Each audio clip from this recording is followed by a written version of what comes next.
The bride disembarks from the ship in the desert, clutching a worn-out suitcase, her heart filled with hope for a new life. But instead of a groom, she finds only a freshly dug grave and 6 starving, shivering children in a dilapidated hut. No one believes she will stay. No one thinks a stranger could save this family. But Evelyn Harper is not one to give up easily.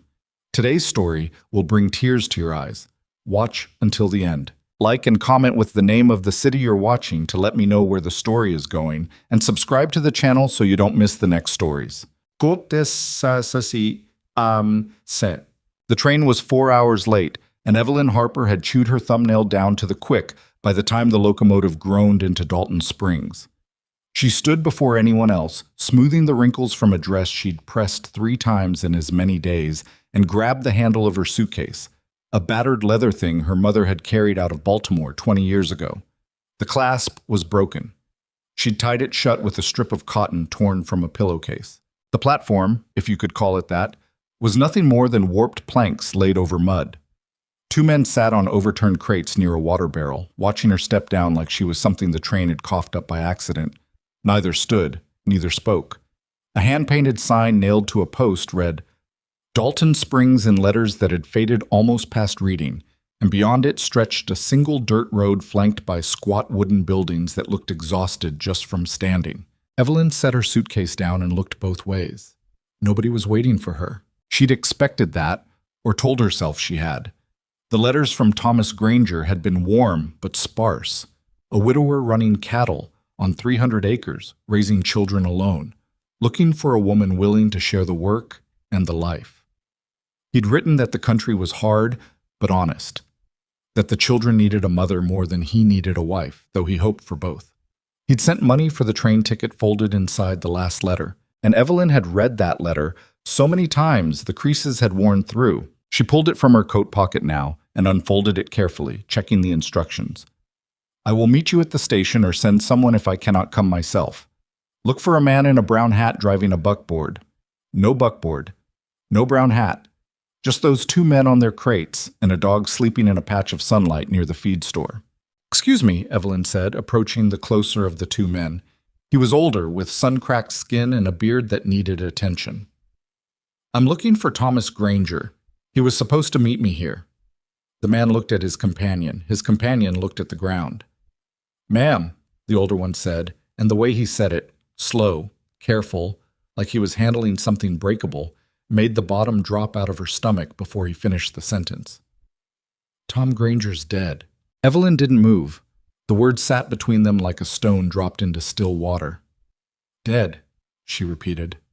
"Snakebite. 4 days ago, maybe 5. Stepped on a rattler checking fence line out past the creek. Legs swelled up something awful. He was gone by morning."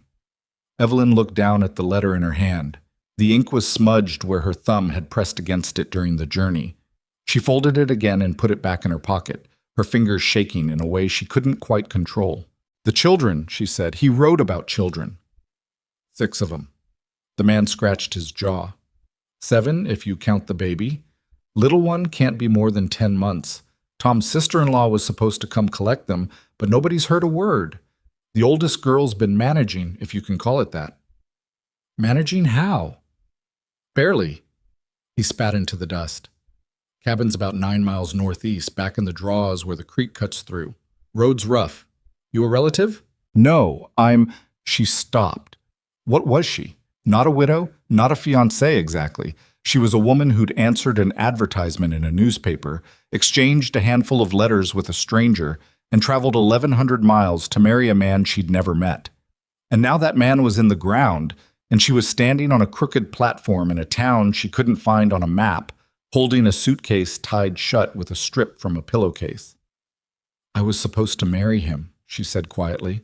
Both men stared at her. The older one took off his hat, held it against his chest for a moment, then put it back on. "Well," he said, "I'm real sorry about that." The silence that followed was thick enough to stand on. "Is there a place to stay?" Evelyn asked. "A boarding house, or—" "Widow Calloway rents a room sometimes, down past the blacksmith, but she's particular about who she takes in." He paused. "Next train east comes through Thursday. If you're looking to go back." Evelyn didn't answer. She picked up her suitcase, thanked the men, and walked down the dirt road toward the only building that looked like it might sell food. The general store was dim and smelled of lye soap and dust. A woman behind the counter watched Evelyn come in without greeting her. She was maybe 50, with iron gray hair pulled back so tight it seemed to stretch her face, and hands that looked like they'd been doing hard work since before Evelyn was born. "I need a few things," Evelyn said.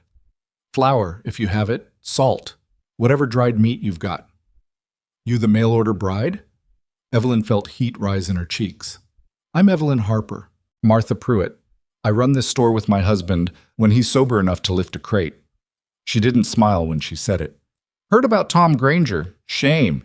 He was a decent man even if he was stubborn as a fence post." "Did you know him well?" "Well enough. He came in every few weeks for supplies. Brought the oldest girl sometimes. Quiet thing. Big eyes. Looked like she was carrying the weight of the whole world on her back." Martha pulled a tin of salted beef from a shelf and set it on the counter. "You planning to go out there?" "I don't know yet." "Because if you are, I should tell you, those children are in a bad way. Tom was barely holding things together before the snake bite. The cabin roof leaks. The well's been giving trouble. And the nearest neighbor, Earl Dawkins, he's been sniffing around that land since before Tom was cold." "Sniffing around how?" Martha leaned forward on the counter. "Tom's property sits on good water, only reliable creek in that whole draw. Dawkins has been trying to buy it for years. Tom wouldn't sell. Now Tom's dead, and there's nobody with a legal claim to stop him." "The children." "Children don't hold property, not out here, not without somebody to stand for them." Martha's eyes were hard and flat, the way eyes get when they've seen too many bad outcomes. County assessors already been asking questions.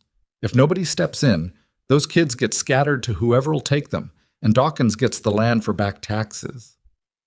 Evelyn stood very still, her hand resting on the tin of salted beef. "How do I get out there?" she said. Martha studied her for a long moment. "You sure about that? It's rough country, and you don't look like you've spent much time outside a city." "I haven't." "Then why go?" Evelyn thought about it. She thought about the room she'd left in Philadelphia, a narrow slot above a laundry, with a window that looked out on a brick wall. She thought about the factory where she'd worked 12 hours a day, stitching seams until her fingers bled.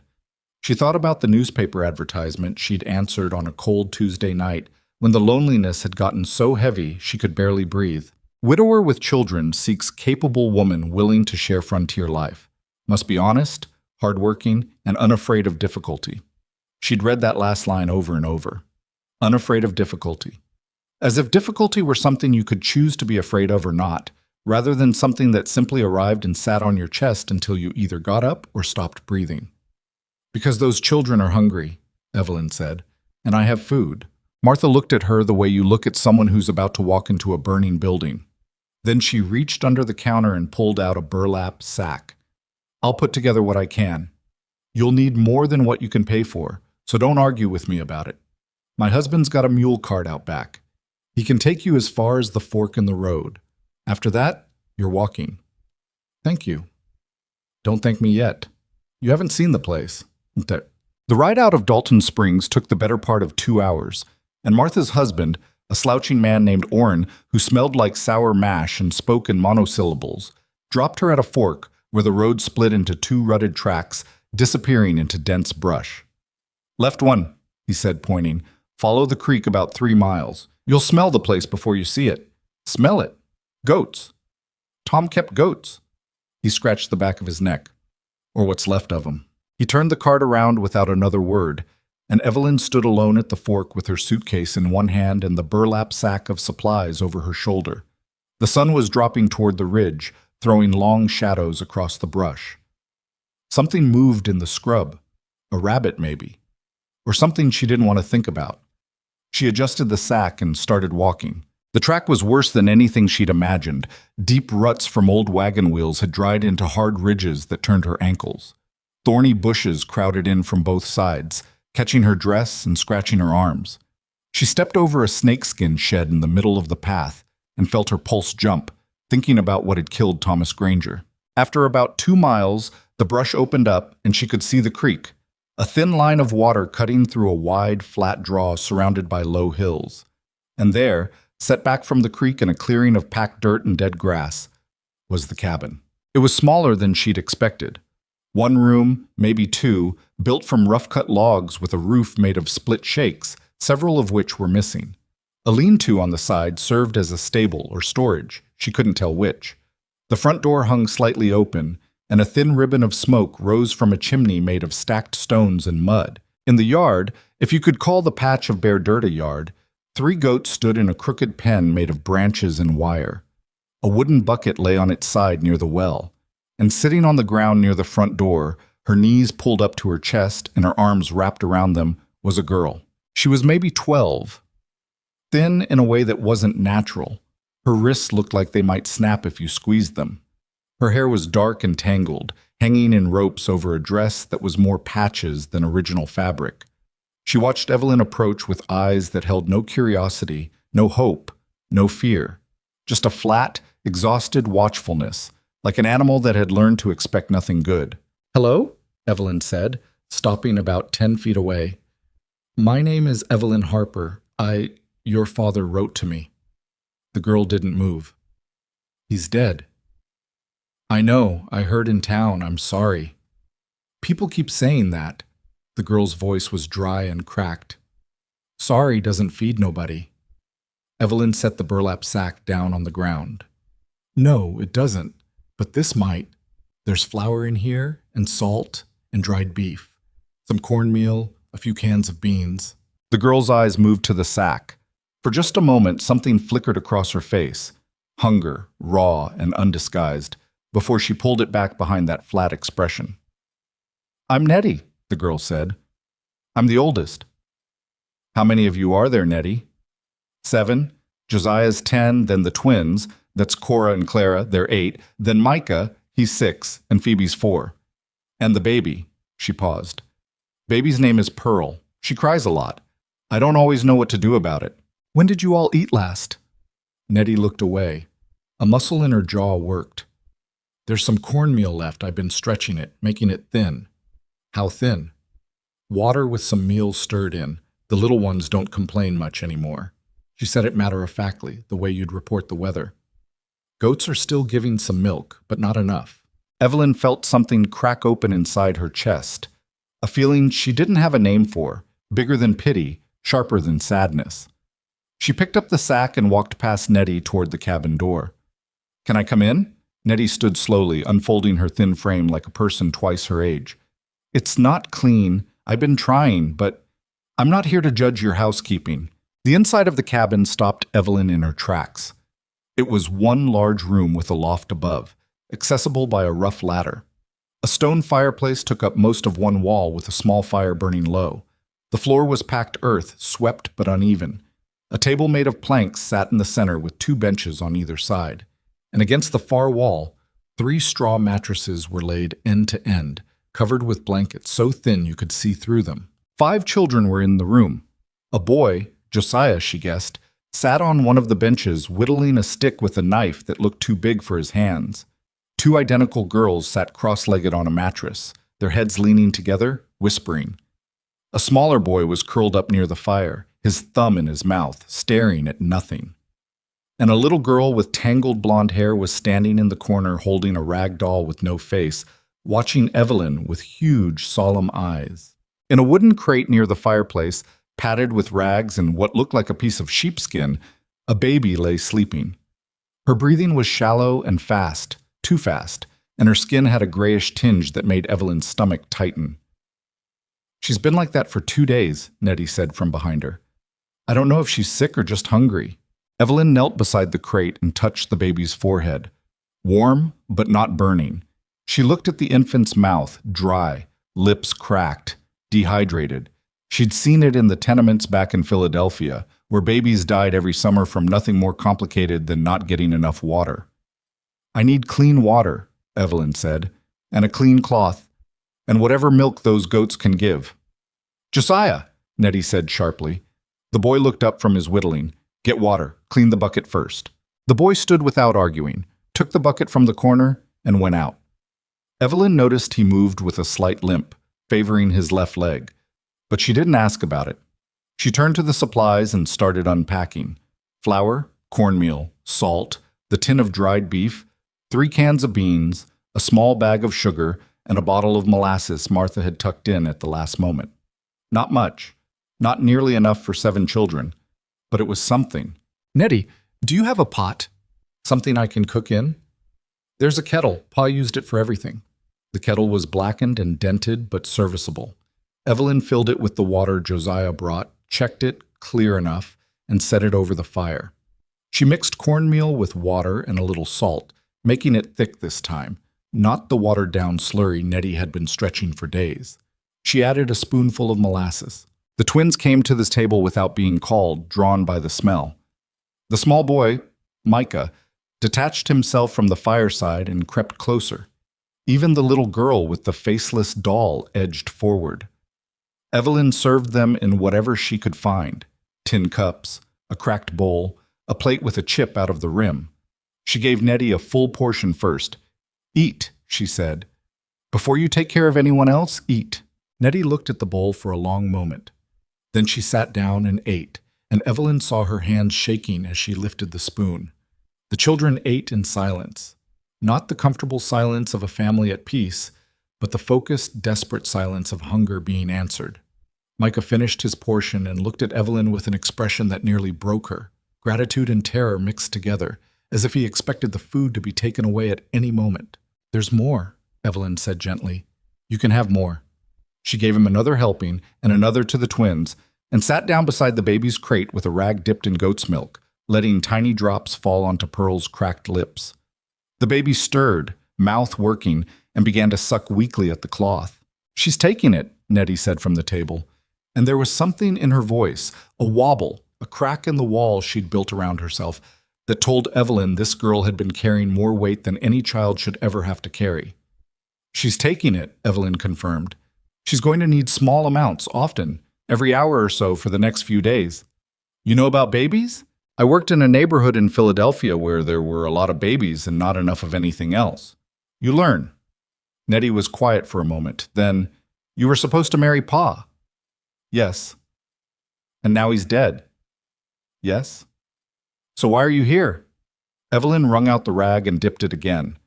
Pearl's mouth found it immediately this time, sucking harder. "I'm not entirely sure," she said. It was the truth, and she figured Nettie had earned the truth. "I came a long way expecting one thing, and I found something else. I haven't figured out what to do about that yet. Most people would leave. Most people aren't standing in this cabin." Nettie stared at her. The flatness in her eyes shifted, not to trust, not yet, but to something that might eventually become trust if it were given enough reason. "The man in town," Nettie said. "Orrin Pruitt. He said somebody'd come for us. Take us to the county home. Is that what you want?" "Doesn't matter what I want. It matters to me." Nettie's chin trembled, just barely, before she locked it down. "They'll split us up. County home can't take 7. They'll send the baby somewhere, the little one somewhere else. Me and Josiah—" She stopped, swallowed. "Josiah's got a bad leg. Nobody's going to want a boy with a bad leg." Evelyn looked around the cabin, at the thin blankets and the dirt floor and the smoke-stained walls, at Josiah standing by the door with the water bucket, listening to every word, at the twins pressed together on their mattress, at Micah, still clutching his empty cup, at Phoebe in the corner with her faceless doll, at Pearl in her crate, sucking on a milk-soaked rag held by a woman she'd never met. She thought about the train on Thursday. She thought about the room in Philadelphia with the window that looked at a brick wall. She thought about 1,100 miles of track stretching back to a life that was nothing but work, silence, and slow suffocation. "I'm not going to let that happen," she said. She said it before she knew she was going to say it. The words came out clean and certain, and the moment they were in the air, she knew she meant them, even though she had no idea how she was going to make them true. Nettie stared at her. "You don't even know us. I know you haven't eaten properly in days, and you've been keeping 6 children alive by yourself. I know enough. You can't just— I know I can't just— I don't have a plan. I don't have money. I don't know this country or these people or how anything works out here." Evelyn set the rag down and looked directly at Nettie. But I'm here, and you need help, and I'm not leaving. The cabin was very quiet. The fire crackled. Pearl made a small, satisfied sound. And Nettie, who had not cried when her father died, who had not cried when the food ran out, who had not cried when she realized nobody was coming, Nettie's face crumpled, just for a second, before she caught it and pulled it back together. "Okay," she whispered. That first night, Evelyn didn't sleep. She sat beside Pearl's crate, feeding the baby drops of milk every hour, listening to the cabin breathe around her. The children slept in a pile on the mattresses. Micah pressed against Nettie's side, the twins tangled together, Phoebe clutching her doll. Josiah slept near the door with the whittling knife beside him, and Evelyn understood without asking that he'd taken that position deliberately. Guarding. She thought about what she'd done. She'd told a 12-year-old girl she wasn't leaving, and she'd meant it. But meaning something and being able to do it were two entirely different things. She had no legal standing here. She wasn't Thomas Granger's wife. She wasn't the children's mother or aunt or anything at all. She was a stranger who'd shown up with a sack of cornmeal and made a promise she might not be able to keep. But the baby was drinking, and the children had eaten, and Nettie had let her guard down for exactly 1 second, which meant that somewhere inside that walled-off child, there was still someone who wanted to believe that help could come. Toward dawn, Evelyn stepped outside. The air was cold and sharp, and the stars were more vivid than anything she'd ever seen. Thick swaths of light spilling across the sky like someone had tipped over a jar of sugar. The creek made a low, steady sound in the darkness. One of the goats bleated softly. She wrapped her arms around herself and looked at the cabin, at this broken-down, leaking, inadequate structure that was somehow, against all reason, the only place in the world where she was needed. "All right," she said to no one. "All right." So, morning came hard and cold. Evelyn was already up, stoking the fire and boiling water, when Nettie appeared at the top of the loft ladder, blinking in the gray light. "You're still here," Nettie said. Not a question, not exactly, more like she was confirming something she hadn't fully believed. "I'm still here. Come help me figure out what we're working with." They spent the morning taking stock. The inventory was grim.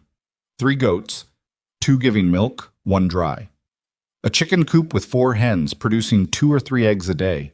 A root cellar behind the cabin with a few withered potatoes and half a sack of dried beans that had been there long enough to need checking for weevils.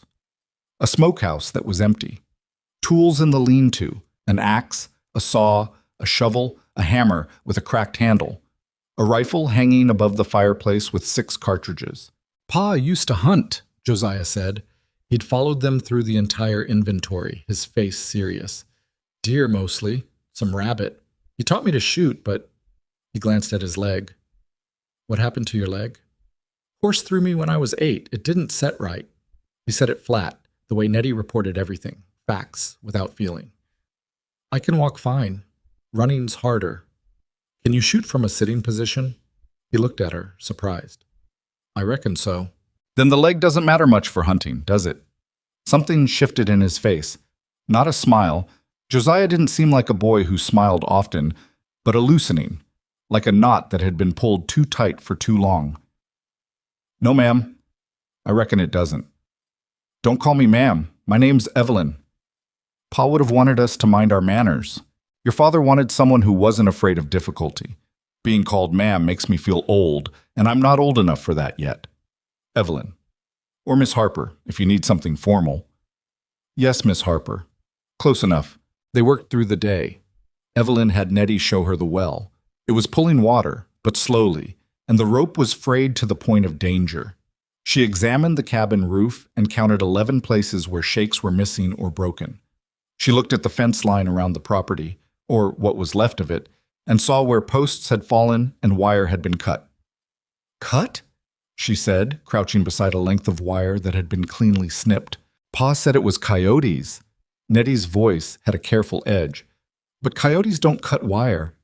"No, they don't. Earl Dawkins' land starts about half a mile that way."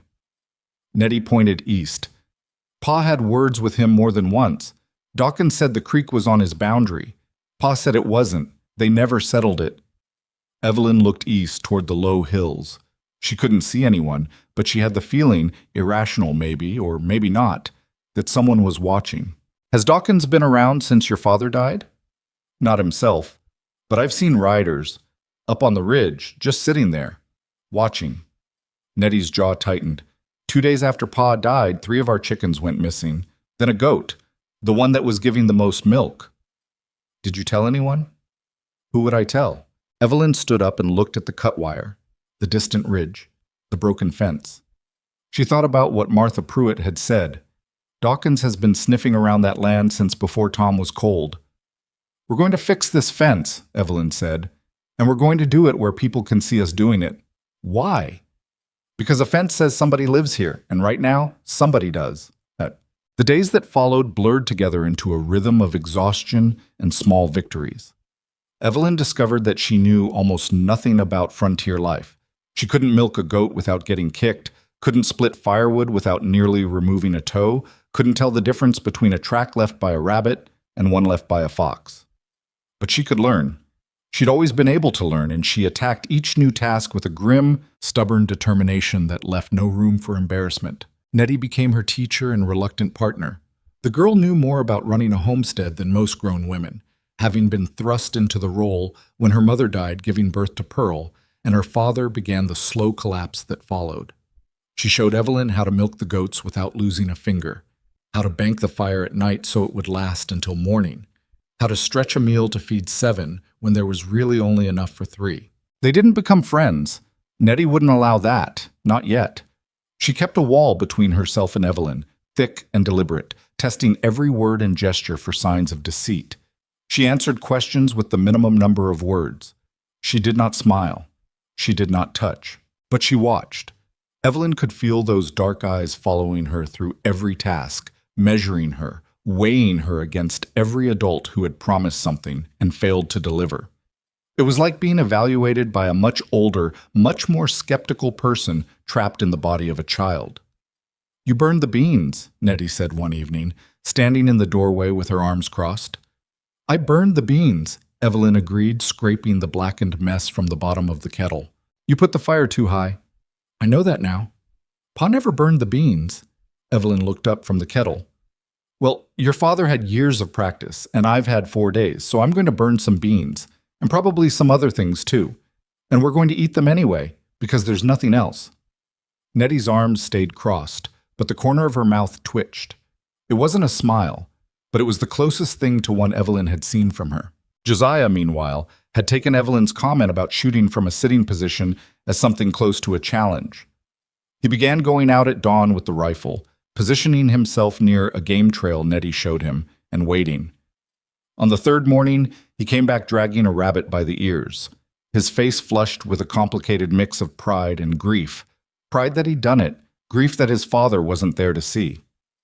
Nice shot, Evelyn said. It was close range. Any fool could have made it. Not any fool, you. She took the rabbit from him.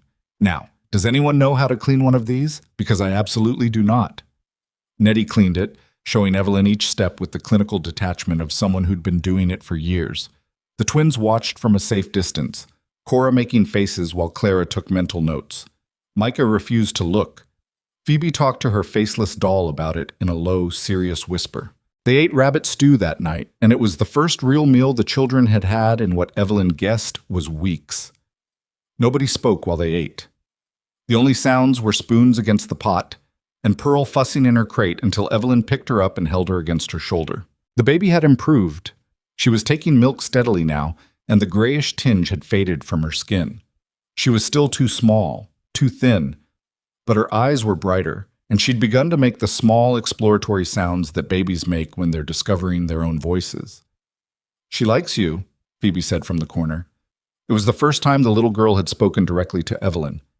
I think she just likes being held. No. Phoebe was very firm about this. She likes you. She stops crying when you pick her up. She didn't do that for Nettie. Nettie's face went carefully blank. Evelyn recognized the expression. It was the one Nettie wore when something hurt, but she'd decided not to let it show. Pearl loves Nettie, Evelyn said, bouncing the baby gently. Nettie's been taking care of her since she was born. Babies just like being held by different people sometimes. It doesn't mean anything. Mama used to hold her like that, Phoebe said, before she went away. The cabin got very quiet. Evelyn looked at Nettie, who had turned toward the fireplace, her back rigid. "Phoebe," Josiah said quietly. "Hush now." "I'm just saying, I know what you're saying. Hush." Phoebe hugged her doll and said nothing more, but her eyes stayed on Evelyn for the rest of the evening, watching, considering, wanting something she didn't know how to ask for. On the sixth day, a man rode into the yard on a chestnut horse. He was maybe 40, lean and weathered, with a face that looked like it had been carved out of the same hard country he rode through. He wore a hat pushed back on his head and a gun belt that sat on his hips like it had been there since he was old enough to stand. Evelyn was mending the chicken coop when he arrived. She straightened up and put the hammer down, but didn't step away from it. "Help you?" she said.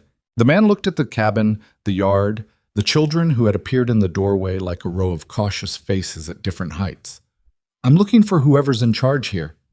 "That would be me." He turned his attention to her, really looked at her, and Evelyn saw his eyes take in the city dress she was still wearing, now stained and torn, the soft hands that had blistered and cracked from a week of work they'd never done before, the face that was sunburned and peeling because she'd never spent a full day outdoors in her life.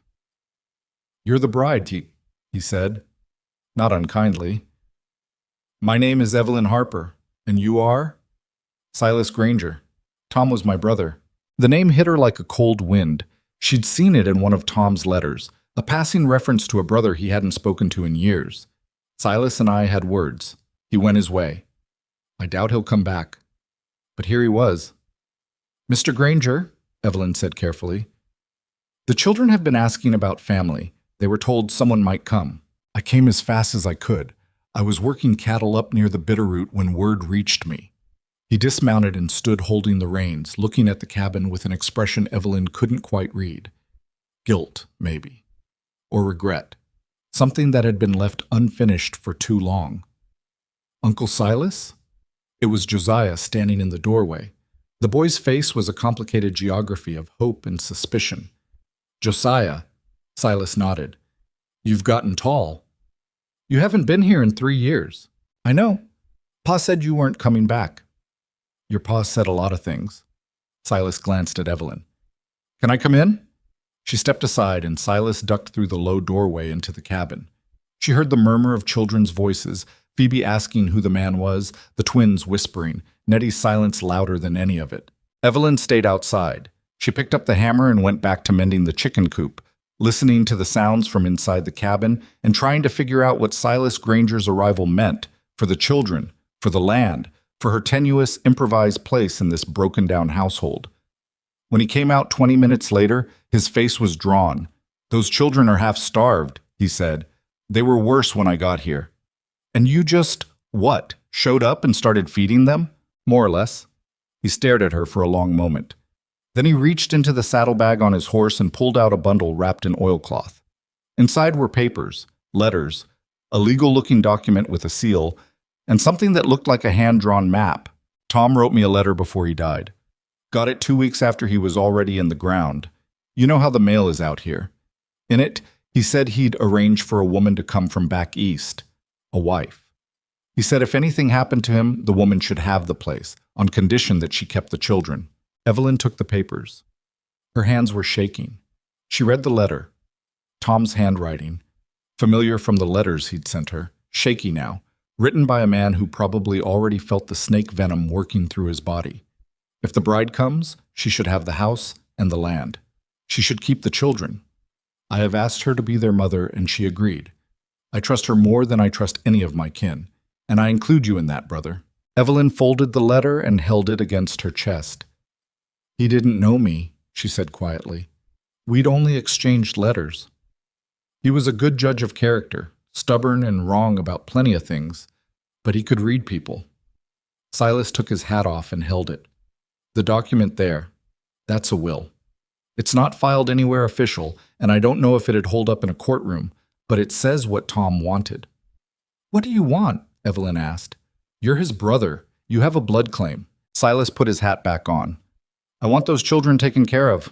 I can't do it. I work cattle drives 6 months a year, and I haven't stayed in one place longer than a season since I was 20. I'm not built for raising kids." He looked at the cabin, the goats, the creek. "But I can help you hold this place. If you're really staying, I'm really staying. Then you'll need help. Dawkins is going to come for this land, and he won't come politely. I know, Martha Pruitt told me. Martha Pruitt talks a lot. But she's not wrong about this. Silas rubbed the back of his neck. I can stay a few weeks. Help you shore up the cabin, fix the fence line, get the well sorted. Teach you some things you'll need to know. But after that, I've got work waiting. A few weeks is more than we have right now. He nodded. All right then. He looked toward the door. Nettie doesn't trust me. Nettie doesn't trust anyone. Smart girl. Yes, she is. Silas led his horse to the lean-to and began unsaddling. Evelyn watched him for a moment, then went back to the chicken coop. The light was fading, and she still had 2 boards to nail before dark. That evening, Evelyn sat on the step outside the cabin while the children settled inside.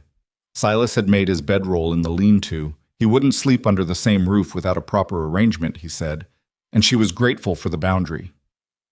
The night was enormous.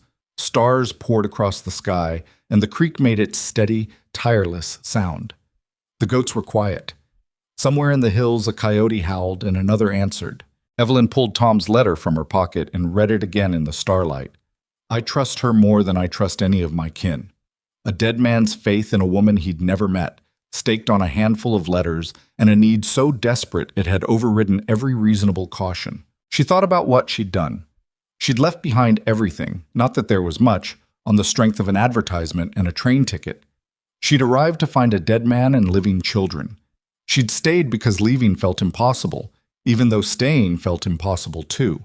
And now she was sitting in the dirt outside a cabin she didn't own, in a country she didn't understand, holding a dead man's will and a living woman's promise. She didn't know if she could do this.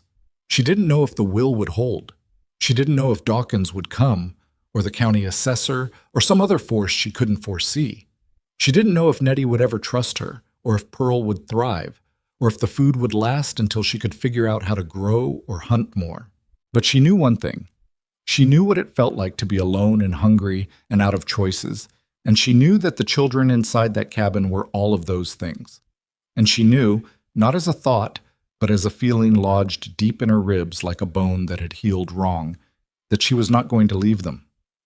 The door creaked behind her. Nettie stood there, a blanket wrapped around her shoulders, Pearl cradled in her arms. She needs feeding, Nettie said. Evelyn held out her arms, and Nettie placed the baby into them. Pearl was warm and impossibly light, and she turned her face toward Evelyn's chest with the blind, instinctive trust that only very small creatures can manage. Nettie? What? I'm going to need your help with everything, not just the baby, everything. I can't do this alone. Nettie stood in the doorway, backlit by the firelight inside. Her face was in shadow, but Evelyn could see the tension in her shoulders, the tightness of her grip on the blanket. I know, Nettie said. And then, so quietly, Evelyn almost missed it. I can't either. It wasn't a declaration of friendship. It wasn't trust. It was something smaller and harder and more honest. 2 people acknowledging that they were trapped in the same impossible situation and that the only way through it was together. Evelyn nodded. Nettie went back inside. The baby made a small sound, and Evelyn dipped the rag in milk and held it to Pearl's mouth. The infant sucked, her tiny fingers curling around Evelyn's thumb with a grip that was stronger than it had any right to be. Evelyn sat on the step of a dead man's cabin, feeding a dead man's baby, under a sky so full of stars it looked like it might collapse under its own weight. She didn't have a plan. She didn't have money or experience or any of the things a person should have before deciding to raise 7 children in the middle of nowhere. But she had her 2 hands, and she had flour and cornmeal and a few cans of beans. She had a brother-in-law who could stay for a few weeks. She had a 12-year-old girl who knew more about surviving than she did, and she had a promise she'd made to a room full of hungry children who had no one else. It would have to be enough, because there was nothing else. Silas stayed true to his word. He worked from first light until dark, and he worked like a man trying to settle a debt he couldn't name out loud. The first morning, he pulled every shake off the cabin roof and laid them in the yard, sorting the ones worth saving from the ones too split or rotted to hold rain. Evelyn found him up there before dawn, balanced on the ridge beam with a pry bar, tossing ruined shakes to the ground like he was angry at each one personally. You'll break your neck, she called up to him. Done this 100 times. That doesn't mean the 101st won't kill you. He looked down at her, squinting against the early light. You always this cheerful in the morning? I haven't slept more than 2 hours at a stretch since I got here. I'm not cheerful at any time. He almost smiled at that. Almost. Then he went back to prying shakes. By the end of the second day, the roof was patched.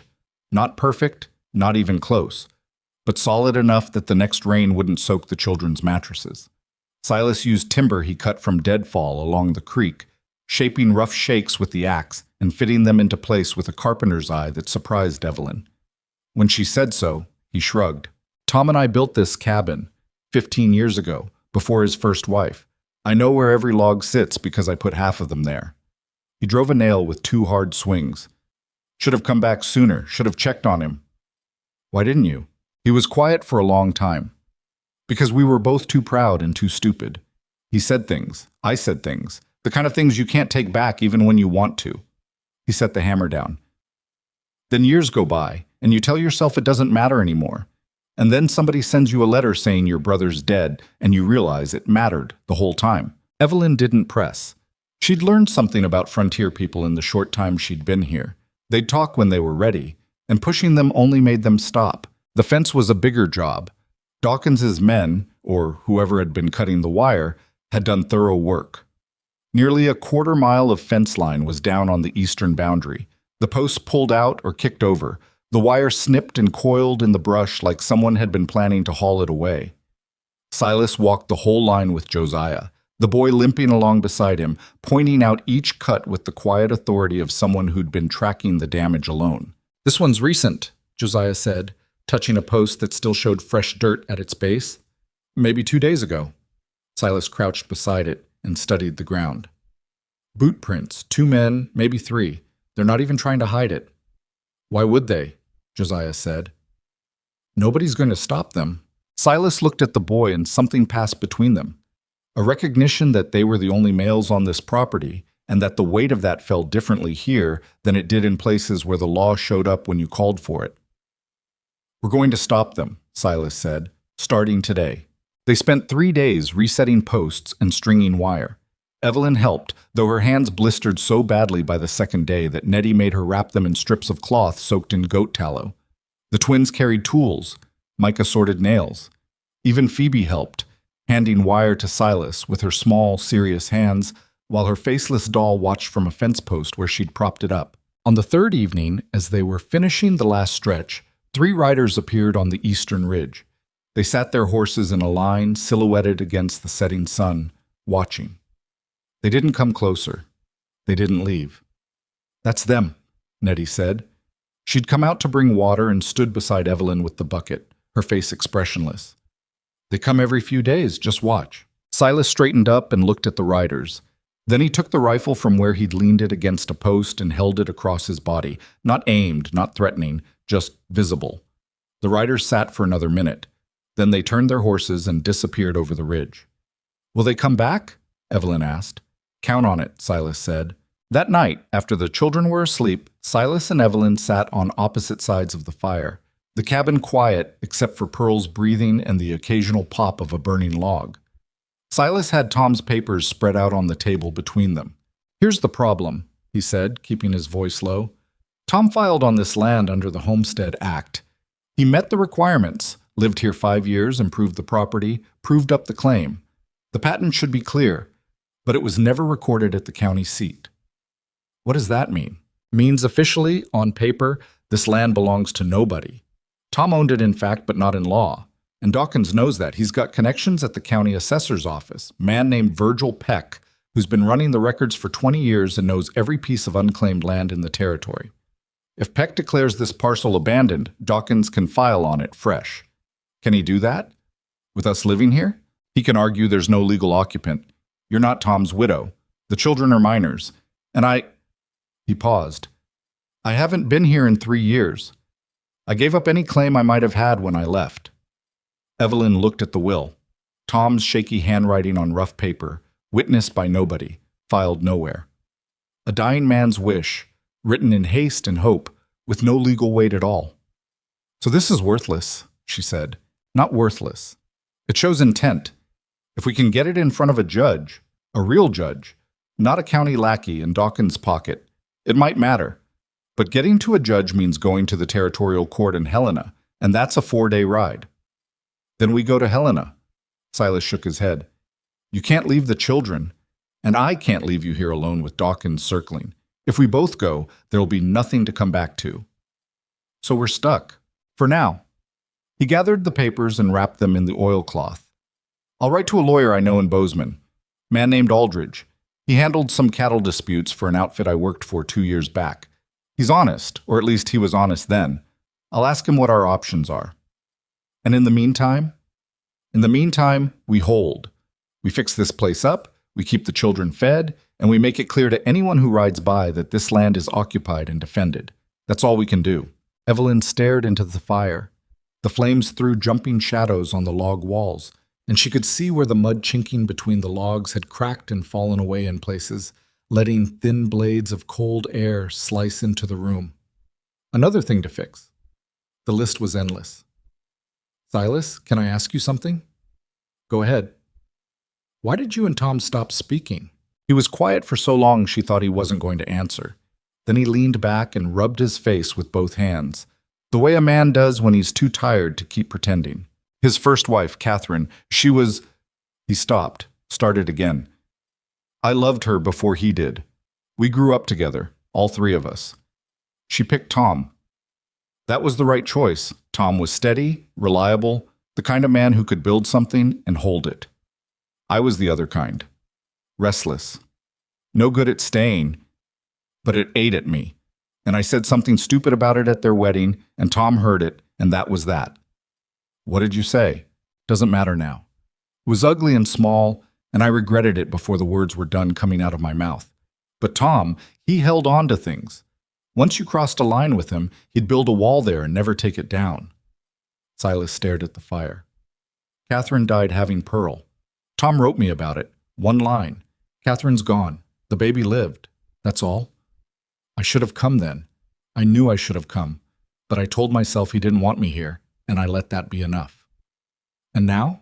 Now my brother's dead and his children are starving, and a stranger from Philadelphia is doing more for them than I ever did. He met her eyes. I don't expect you to trust me. You shouldn't. I left when I should have stayed, and that's a fact I'll carry. But I'm here now, and I'll do what I can before I go. Evelyn nodded. It wasn't forgiveness. She didn't have the standing to forgive him for anything. But it was acceptance, and for the moment, that was enough. The letter to Aldridge went out the next day with a passing freighter headed east. Silas paid the man $1 to carry it and got a promise that was worth about half that much. Then he went back to work on the cabin, and Evelyn went back to the daily grind of keeping 7 children alive. The rhythm of the household began to shift during those weeks. Not dramatically, not in the clean, decisive way things change in stories, but in the slow, grinding, uneven way that real change happens. Evelyn figured out how to milk the goats without getting kicked, though she still flinched every time one of them swung a hoof. She learned to bake cornbread in the kettle, not well, but edibly. She got the root cellar cleared out and organized, and planted a row of beans along the south side of the cabin where the sun hit longest, using seeds Martha Pruitt sent out with a supply run. Martha came herself the 3rd week, riding out on a wagon loaded with provisions she claimed were surplus from the store. Evelyn knew they weren't surplus. She could see the price marks on some of the cans that Martha hadn't quite scratched off, but she also knew better than to argue with a woman who'd driven 9 miles over bad road to deliver them. "You look terrible," Martha said, climbing down from the wagon with the stiff movements of a woman whose joints had been protesting for years. "Thank you." "I mean it. You're sunburned to pieces and you've lost weight. Are you eating?" "The children eat first." "That's noble and stupid. You can't take care of them if you collapse. Sit down." Martha pulled a wrapped parcel from the wagon. "I brought you salt pork, dried apples, and a jar of honey. The honey's from my own hives. Eat some of it yourself. I mean it." They sat on the step while the children explored the wagon with the restrained excitement of people who'd learned not to hope for too much. Cora found a bolt of calico fabric and held it against her chest, looking at Martha with eyes that asked a question her mouth wouldn't. "Take it," Martha said. "You need dresses more than I need shelf stock." "Thank you, Mrs. Pruitt," Cora whispered, and her twin Clara touched the fabric with her fingertips reverently, as if it might disappear. Martha watched them go inside, then turned to Evelyn with a harder expression. I came to tell you something, and you're not going to like it. Virgil Peck was in the store yesterday, asking about you. Asking what? Who you are, where you came from, whether you have any legal claim to this land. I told him to mind his own business, but Virgil doesn't have any business of his own. He's Earl Dawkins' creature, always has been. Martha leaned forward. He also asked about the children, whether anyone had arranged for their care, whether the county might need to step in. Evelyn felt something cold move through her. Step in how? The county has authority to remove children from a home it deems unfit. And right now, on paper, this home has no legal guardian, no recorded owner, and no income. If Peck files a report with the territorial court saying these children are neglected, they're not neglected. I know that, and you know that. But Peck doesn't care about what's true. He cares about what he can put on paper. If he gets a judge to sign an order, they can take the children. And once the children are gone, there's nothing stopping Dawkins from filing on the land. Evelyn sat very still. The sunlight fell warm on her hands, but inside she felt winter. How long do we have? Hard to say. Peck's lazy. He won't move fast unless Dawkins pushes him. Could be weeks, could be less. Martha stood and brushed off her skirt. You need to get that will in front of someone with authority. A judge, a territorial official, somebody. That piece of paper is the only thing standing between those children and a county wagon. After Martha left, Evelyn went inside and found Nettie sitting at the table with Pearl in her lap. The baby was awake, making the small gurgling sounds she'd recently discovered, and Nettie was letting Pearl grip her finger with that fierce infant hold. You heard, Evelyn said. I always hear. Nettie didn't look up. They're going to take us, aren't they? No? You can't promise that. I'm not promising. I'm telling you what's going to happen. They are not taking you. Nettie finally looked up, and for the first time Evelyn saw something behind the flatness in her eyes. Not fear exactly, but the shadow of fear. The shape it leaves when you've been afraid for so long that the fear itself has become familiar, and you've started to forget what came before it. The county home in Helena took in a girl from Bitter Creek last year, Nettie said quietly. Her name was Sarah Mullen. She was 13. They put her to work in a laundry. Nobody checked on her. She ran away after 3 months, and nobody looked for her either. Nettie's grip tightened on Pearl. That's what happens. They take you somewhere and forget about you. That's not going to happen to you. You keep saying that, because I keep meaning it. Nettie held her gaze for a long, measuring moment. Then she looked down at Pearl. The baby's getting stronger. She laughed yesterday, a real laugh. Did you hear it? I heard it. She hasn't laughed before, not since she was born. Nettie's voice dropped. I tried. For months I tried to make her laugh. She wouldn't. And then you come along, and you burn the beans and trip over the goats and say everything wrong, and she laughs. There was no bitterness in it. Or if there was, it was buried under something larger. Exhaustion, maybe. Or relief. The relief of someone who'd been holding a weight alone and finally felt it shift, just slightly, to a second pair of shoulders. Nettie, Evelyn said, I need you to show me where the property boundaries are. All of them. Every marker, every post, every cairn your father put up. Can you do that? Why? Because if Virgil Peck comes out here with his paperwork and his claims, I want to know this land better than he does. I want to know every inch of it. And I want the children to know it too, every one of them old enough to walk and talk. If they ask these children who lives here, I want the answer to be so clear and so certain that no piece of paper can contradict it. Nettie stared at her. Something happened in her face. A slow, grudging rearrangement, like tectonic plates shifting beneath the surface. Not trust, not yet, but the first fissure in the wall she'd built. I can show you, she said, but some of the markers are hard to find. Pa set them in places he thought nobody would look. Then we'd better start early. They started at dawn the next morning, Nettie leading Evelyn through the property in a wide arc that took most of the day. The land was bigger than Evelyn had realized, 300 acres, according to Tom's claim, stretching from the creek on the west to the rocky ridge on the east, and from a line of cottonwoods in the north to a dry wash in the south. Tom had marked the corners with stone cairns, piles of rock stacked 3 feet high and driven with a wooden stake. Two of the stakes were still standing. One had been pulled out and thrown into the brush. "This is the boundary Dawkins disputes," Nettie said, standing at the eastern corner where the stake was missing. "He says the creek runs through his land, not ours. But Pa had a survey done, paid a man from Virginia City to come out and shoot the lines. The survey showed the creek was on our side by almost a quarter mile." "Where's the survey?" Pa kept it in a tin box under the floorboards, back of the cabin, near the fireplace. Evelyn's pulse quickened. "Show me." They went back to the cabin and Nettie pried up a loose board near the hearth. Underneath, buried in dry dirt, was a flat tin box with a hinged lid. Inside were papers, a survey map drawn in careful ink, a receipt from the surveyor, a copy of Tom's homestead filing, and a letter from the Territorial Land Office acknowledging the claim. Evelyn held the papers up to the light. They were dated, signed, and stamped. They were real. "Nettie, has anyone else seen these?" "No." Pa didn't trust people with important papers. He said paper was the only thing that mattered when men started arguing about land. "Your father was right." Evelyn put the papers back in the tin box and closed the lid. "We need to get these to the lawyer in Bozeman. These and the will. Together, they prove Tom's claim, and the will proves his intention for the property." "But we can't get to Bozeman. Not yet. But when the time comes, these papers are going to be the difference between keeping this land and losing it." She tucked the tin box into the bottom of her suitcase, the battered leather one with the broken clasp, and tied it shut with a fresh strip of cloth. It wasn't a safe, but it was the closest thing she had. That night, Silas came in late. He'd been riding the fence line, checking the repairs, and his face was grim.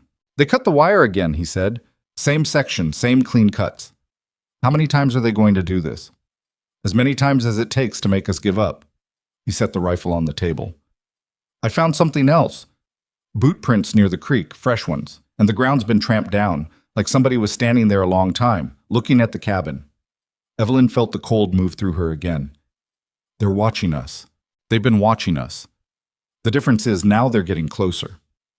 Silas sat down heavily. "Evelyn, I need to tell you something, and I need you to hear it clearly. Earl Dawkins is not a man who gives up. He wanted this land when Tom was alive, and he wants it more now. He's got money, he's got Peck in his pocket, and he's got men who'll do what he tells them. The fence cutting, that's just the beginning. If that doesn't work, he'll try something else, and then something else after that." "What do you suggest?" "I suggest you think seriously about what you're willing to do, because this is going to get worse before it gets better. And those children," he glanced toward the sleeping forms on the mattresses, "those children are going to be in the middle of it." Evelyn looked at the sleeping children. Micah had his thumb in his mouth again, a habit he'd broken for a few days and then returned to. The twins were pressed together, their breathing synchronized. Phoebe had her doll tucked under her chin. Josiah slept near the door with the whittling knife beside him, same as always. And Nettie. Nettie slept curled around Pearl's crate, one arm draped over the edge, her fingers touching the baby's blanket. Even in sleep, she was guarding. "I'm not willing to lose them," Evelyn said. "That's the only line I have." Silas studied her for a long time. Then he nodded, once, and went out to the lean-to without another word. Evelyn sat at the table with the fire burning low, listening to the cabin settle and creak around her. Outside, the wind had picked up, and she could hear it pushing through the brush and moaning along the ridge. She thought about Earl Dawkins, a man she'd never met, sitting in a warm house somewhere beyond those hills, looking at a map and seeing this land as nothing more than a line around water he wanted. She thought about Virgil Peck with his paperwork and his questions. She thought about the survey in the tin box, the will in the oilcloth, and the letter to a lawyer who might or might not be honest. She thought about Nettie saying, "Nobody's going to stop them." And she thought about her own voice answering, with more conviction than she had any right to feel. "We're going to stop them." The fire popped, sending a spray of sparks up the chimney. Pearl made a small sound in her sleep, and Nettie's hand moved instinctively, adjusting the blanket without waking. The wind outside grew louder, carrying the smell of rain from somewhere over the mountains, and Evelyn knew that before long the weather would turn and the real test would begin. She pulled her coat tighter around her shoulders and stayed at the table, watching the door, listening to the night. Somewhere out in the darkness, men were making plans for this land and these children, and she couldn't see them or hear them or know what they intended. All she could do was be here, in this cabin, with these children, holding the line that no one else would hold. The rain came just before midnight, heavy, cold, drumming on the patched roof. She held her breath, waiting for leaks, watching the ceiling. A few drops came through near the corner where the chimney met the wall, but the patches held everywhere else. Silas's work was solid. She put a cup under the drip, tucked the blanket tighter around Micah, and sat back down. The rain was steady and relentless, the kind that could last for days, and she listened to it the way a captain listens to the sea, not for comfort, but for warning. The rain lasted 5 days. It came in sheets that turned the yard to mud and swelled the creek until brown water licked at the banks and crept into the root cellar, soaking the bottom row of potatoes. Evelyn spent the first 2 days hauling supplies to higher ground inside the cabin, stacking sacks of cornmeal on the table and hanging dried meat from nails in the rafters where the damp couldn't reach it. The children helped in the way children help during a crisis, unevenly, with bursts of frantic energy followed by long stretches of restless boredom. On the 3rd day of rain, Micah started coughing. It began as a dry, scratchy sound that Evelyn noticed at breakfast but didn't worry about. Children coughed. It was cold and wet, and the cabin was drafty despite Silas's repairs. She gave the boy warm water with honey and told him to stay near the fire. By evening, the cough had deepened into something that came from his chest, thick and rattling, and when Evelyn put her hand on his forehead, the heat that met her palm made her stomach drop. "He's burning up," she said to Nettie. Nettie knelt beside the boy and listened to his breathing, the practiced automatic gesture of someone who'd watched illness move through a household before. Her face told Evelyn everything she needed to know. "It's the fever," Nettie said flatly. "Same thing that took the Henderson children last winter. It starts with a cough, and then it gets into the chest, and then—" She stopped herself. "We need to keep him warm and keep him drinking. Is there a doctor anywhere?" "Nearest doctor is in Virginia City, 40 miles. Nettie tucked the blanket tighter around Micah's small body. "Even if we could get him there, Pa tried that once with Clara when she had the croup. Doctor charged $2 just to walk through the door, and all he did was tell Pa to keep her warm and keep her drinking. Same thing I just told you." Evelyn wanted to argue, but there was nothing to argue with. 40 miles of mud road in a rainstorm with a sick child and no wagon. It wasn't a decision, it was arithmetic. What did your father do when the children were sick? Willow bark tea, strips of wet cloth on the forehead, steam if you can get the fire hot enough, and wait. Nettie's voice was steady, but her hands weren't. Mostly you wait. They waited. Micah's fever climbed through the night, and by morning the boy was delirious, murmuring words that made no sense, calling for his father in a thin, broken voice that cut through the cabin like a blade. Evelyn sat beside him, wringing out cold cloths and pressing them to his skin, while Nettie brewed willow bark tea so bitter the smell alone made the twins gag. "Can't he have something else?" Cora asked, standing at a safe distance with her arms wrapped around herself. "He doesn't like bitter things." "He doesn't have to like it," Nettie said. "He has to drink it." Getting Micah to drink was its own battle. The boy was barely conscious, his lips cracked and dry, and most of what Evelyn spooned into his mouth dribbled down his chin. She tilted his head, held the spoon steady, and talked to him in a low, calm voice that sounded more confident than she felt. "Come on, Micah. Just a little more. That's it. One more sip." "Is he going to die?" Phoebe asked from her corner. She was holding her faceless doll so tightly the stitching was pulling apart at the seams. "No," Evelyn said. "How do you know?" "Because I won't let him." It was a foolish thing to say. She knew it even as the words left her mouth. You couldn't will a fever away. You couldn't hold death back with stubbornness alone. But Phoebe was 4 years old and terrified, and sometimes a foolish answer was the only kind that helped. Silas came in from the rain, soaked through, carrying an armload of firewood he'd cut from the lean-to's back wall because the woodpile was too wet to burn. "How is he?" "Worse." Evelyn didn't look up from the cloth she was wringing. "The fever's not breaking." Silas set the wood by the fire and crouched beside her. He put the back of his hand against Micah's neck, and Evelyn saw his jaw tighten. "Catherine ran fevers like this," he said quietly. "After Josiah was born, she'd burn for 3 days and then break clean. But she was a grown woman, not a 6-year-old boy." "What are you saying?" "I'm saying we need to get this fever down, and we need to do it now, not tomorrow. Not when the rain stops. Now. He stood. I'm going to ride to the Hendersons' place. It's 12 miles north. They had the fever last winter. If they've got any medicine left, anything the doctor gave them, I'll bring it back. In this rain? The creek's over its banks. You can't cross it. There's a ford upstream. Rough, but passable if you know where to put the horse. And if you don't make it, he pulled his coat off the peg and shrugged into it. Then you do what you've been doing. You keep him alive until the fever breaks. He was gone before she could answer, the sound of hooves swallowed by the rain within seconds. Evelyn sat beside Micah and watched the door, listening to the storm hammer the roof. Josiah had taken position at the window, his whittling knife in his hand, watching the yard with the same flat vigilance Nettie carried in her eyes. He'll make it, Josiah said. Not about Silas, about Micah. He's tough, tougher than he looks. I know he is. When Ma died, Micah didn't cry. Not once. He just got quiet and stopped talking for about 2 months. Pa thought something was wrong with him, but Nettie said he was just thinking. When he finally talked again, the first thing he said was, "Who's going to sing the baby to sleep? Because Ma used to sing to Pearl." Josiah's voice caught. He's the one who worries about everybody else. Even though he's little, Evelyn felt something burn behind her eyes and blinked it back. She couldn't cry. Not now, not in front of these children, not when the boy on the mattress needed steady hands and a calm voice more than anything else. The hours crawled. Nettie took over the cold cloths while Evelyn fed Pearl, and then they switched again. The twins fell asleep leaning against each other on the bench. Phoebe curled up in her corner with the doll and didn't move, but Evelyn could see her eyes open in the dim light, watching Micah's mattress. Sometime after midnight, Cora woke up coughing. Evelyn's head snapped toward the sound. Cora was sitting up on the mattress, her hand over her mouth, her face flushed even in the firelight. Clara, pressed against her twin, was already reaching for her sister's forehead.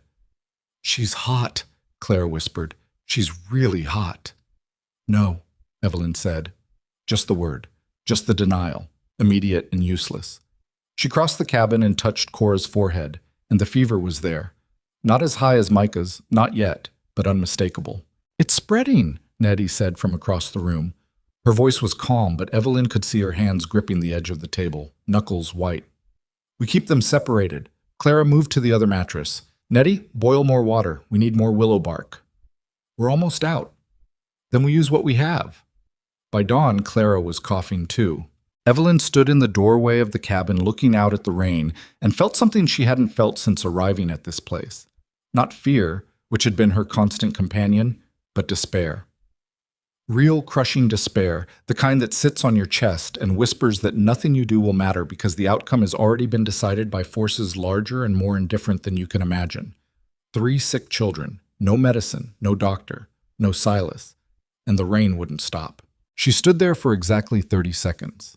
She let the despair have those 30 seconds, gave it its due, let it wash through her the way the rain washed through the yard. And then she turned around and went back inside. Because Pearl needed feeding, and Micah needed water, and the twins needed cold cloths, and Nettie was standing at the table looking at her with eyes that said very clearly, "Don't you dare fall apart." "I'm fine," Evelyn said. "I didn't ask." "I know. I'm telling you anyway." The next 2 days were the worst of Evelyn's life, and she'd lived through things she thought were bad: poverty, factory work, the slow death of every dream she'd carried out of girlhood. But nothing compared to sitting in a cabin with 3 children burning with fever and not knowing if any of them would survive the night. Micah was the worst. His breathing had taken on a wet, bubbling quality that terrified Evelyn. She propped him up against folded blankets, angling his body so his lungs could drain, and held him there through hours of coughing fits that left the boy limp and gasping. She boiled water and held him over the steam. A blanket draped over both their heads, breathing the hot, thick air until sweat poured down her face, and her arms ached from holding him upright. "You have to eat something," Nettie told her during one of the brief lulls. "Later. Now, you haven't eaten since yesterday morning." "Nettie, if you collapse, who takes care of them? Me?" The girl's voice cracked, just slightly, at the edges. "I've been doing this alone for months. I can't do it again. So eat something, or I swear I'll—" She didn't finish. She just stood there, holding a bowl of cold cornmeal mush, her chin trembling. Evelyn took the bowl and ate. It tasted like paste, and her stomach rebelled, but she forced it down because Nettie was right. She couldn't afford to break. Silas came back on the evening of the second day, soaked and hollow-eyed, leading a horse that looked ready to drop. He'd found the Henderson place, but the family had moved on, packed up and left for Bozeman after the fever took their youngest boy. The cabin was empty. No medicine. Nothing. "I'm sorry," he said, standing in the doorway dripping water on the packed earth floor. "I rode to 2 other places. Nobody had anything. The closest supply of quinine is in Virginia City, and the roads washed out past Miller's Creek." Evelyn nodded. She'd expected this, hoped against it, but expected it. "Then we do it without medicine," she said. We've been doing it. We keep doing it." Silas looked at the children. Micah propped against his pile of blankets, the twins side by side on a mattress, their faces flushed and their breathing labored. His face was the face of a man watching something terrible happen to people he should have protected and knowing that he'd arrived too late to change it. "What can I do?" "Keep the fire going, keep the water boiling, and watch Josiah and Phoebe. They're not showing symptoms yet, but if it spreads to them, it won't," Silas said, with the same stubborn certainty Evelyn had used with Phoebe 3 days ago.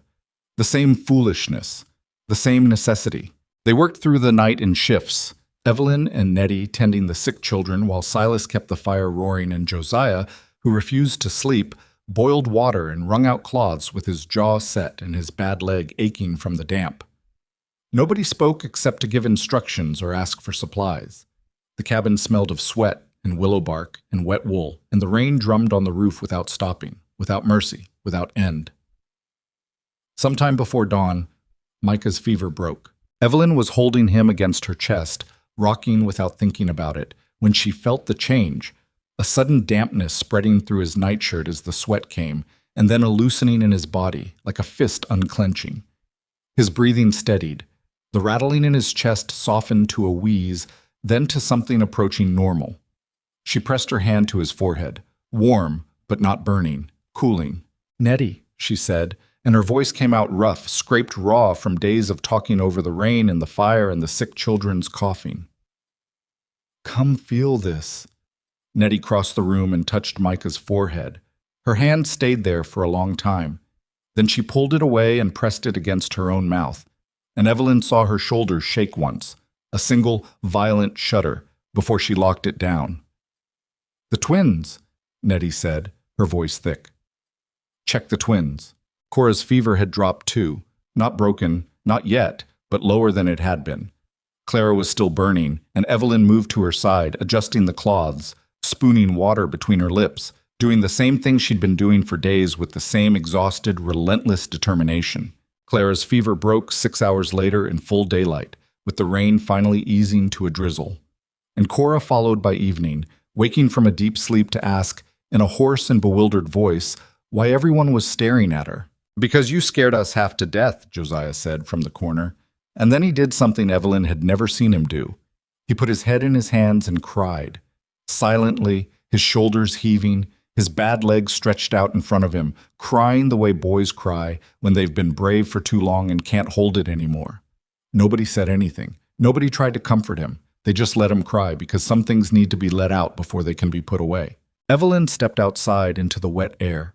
The sky was clearing, patches of blue showing between the clouds, and the creek was still high but no longer rising. She sat on the step and put her face in her hands and stayed there for a long time, shaking, unable to stop. Silas came out after a while and sat beside her.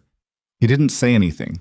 He just sat there, close enough that she could feel the warmth of his shoulder near hers, but not touching, and they watched the sky clear in silence. "I thought we were going to lose Micah," she said finally. "So did I. If he'd...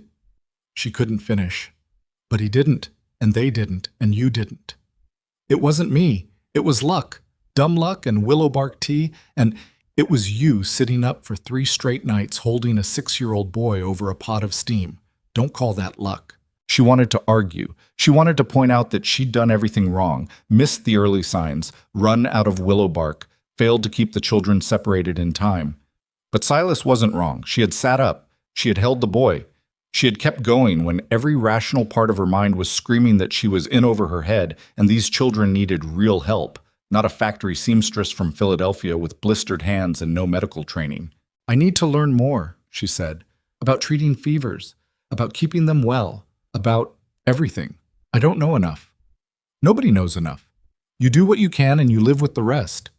She wiped her face with her sleeve and stood up. "The children need to eat. Real food, not mush. Can you get a rabbit?" "I can try." "Then try." He almost smiled again, the way he'd almost smiled on the roof that first morning. Then he got his rifle and walked toward the creek, and Evelyn went back inside to check on the children. The recovery was slow and uneven. Micah was the weakest, sleeping most of each day, eating only when Evelyn sat beside him and coaxed each spoonful into his mouth with a patience she didn't know she had. The twins bounced back faster, their resilience a product of having each other.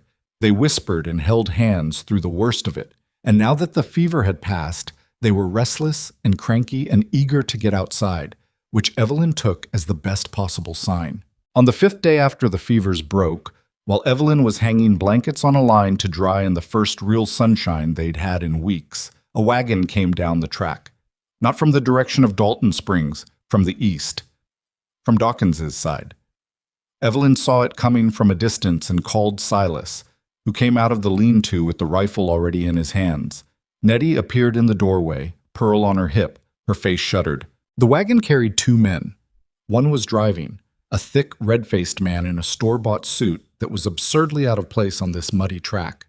The other sat beside him with a leather case on his lap and the careful posture of a man who was used to sitting behind a desk, not on a buckboard. "That's Virgil Peck," Nettie said quietly. "The one with the case." The wagon stopped at the edge of the yard. The red-faced man stayed in the seat. Peck climbed down, adjusting his coat, picking his way through the mud with an expression of practiced distaste.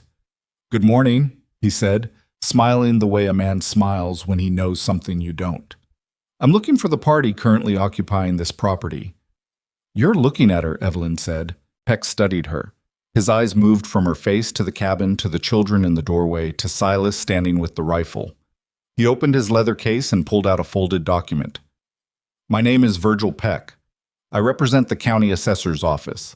I'm here to inform you that this parcel, lot number 47 in the Dalton Springs survey, has been reviewed and determined to be unoccupied under territorial law." "Unoccupied," Evelyn repeated. "You're standing in the yard of a house with 7 children inside." "Unoccupied in the legal sense, ma'am. There is no recorded owner, no filed homestead claim, no registered deed. Under territorial statute, any parcel without a clear legal owner is subject to reassessment and reallocation. Thomas Granger filed a homestead claim on this land. He lived here for over 5 years. He improved the property and proved up the claim." "Do you have documentation to that effect?" Evelyn hesitated. The tin box was in her suitcase, under the bed. The survey, the filing receipt, the letter from the territorial land office. She had it all. But something in Peck's voice, the smoothness of it, the rehearsed quality, made her uneasy. This man had come prepared. He knew what he was looking for, and he knew what he expected to find. "I have documentation," she said carefully. "But I'm not showing it to you, not here, not like this." Peck's smile didn't waver. "That's your right, of course, but I should inform you that the county also has concerns about the welfare of the minor children residing on this property. We've received reports that the children may be living in conditions that do not meet the standards required by territorial child welfare law."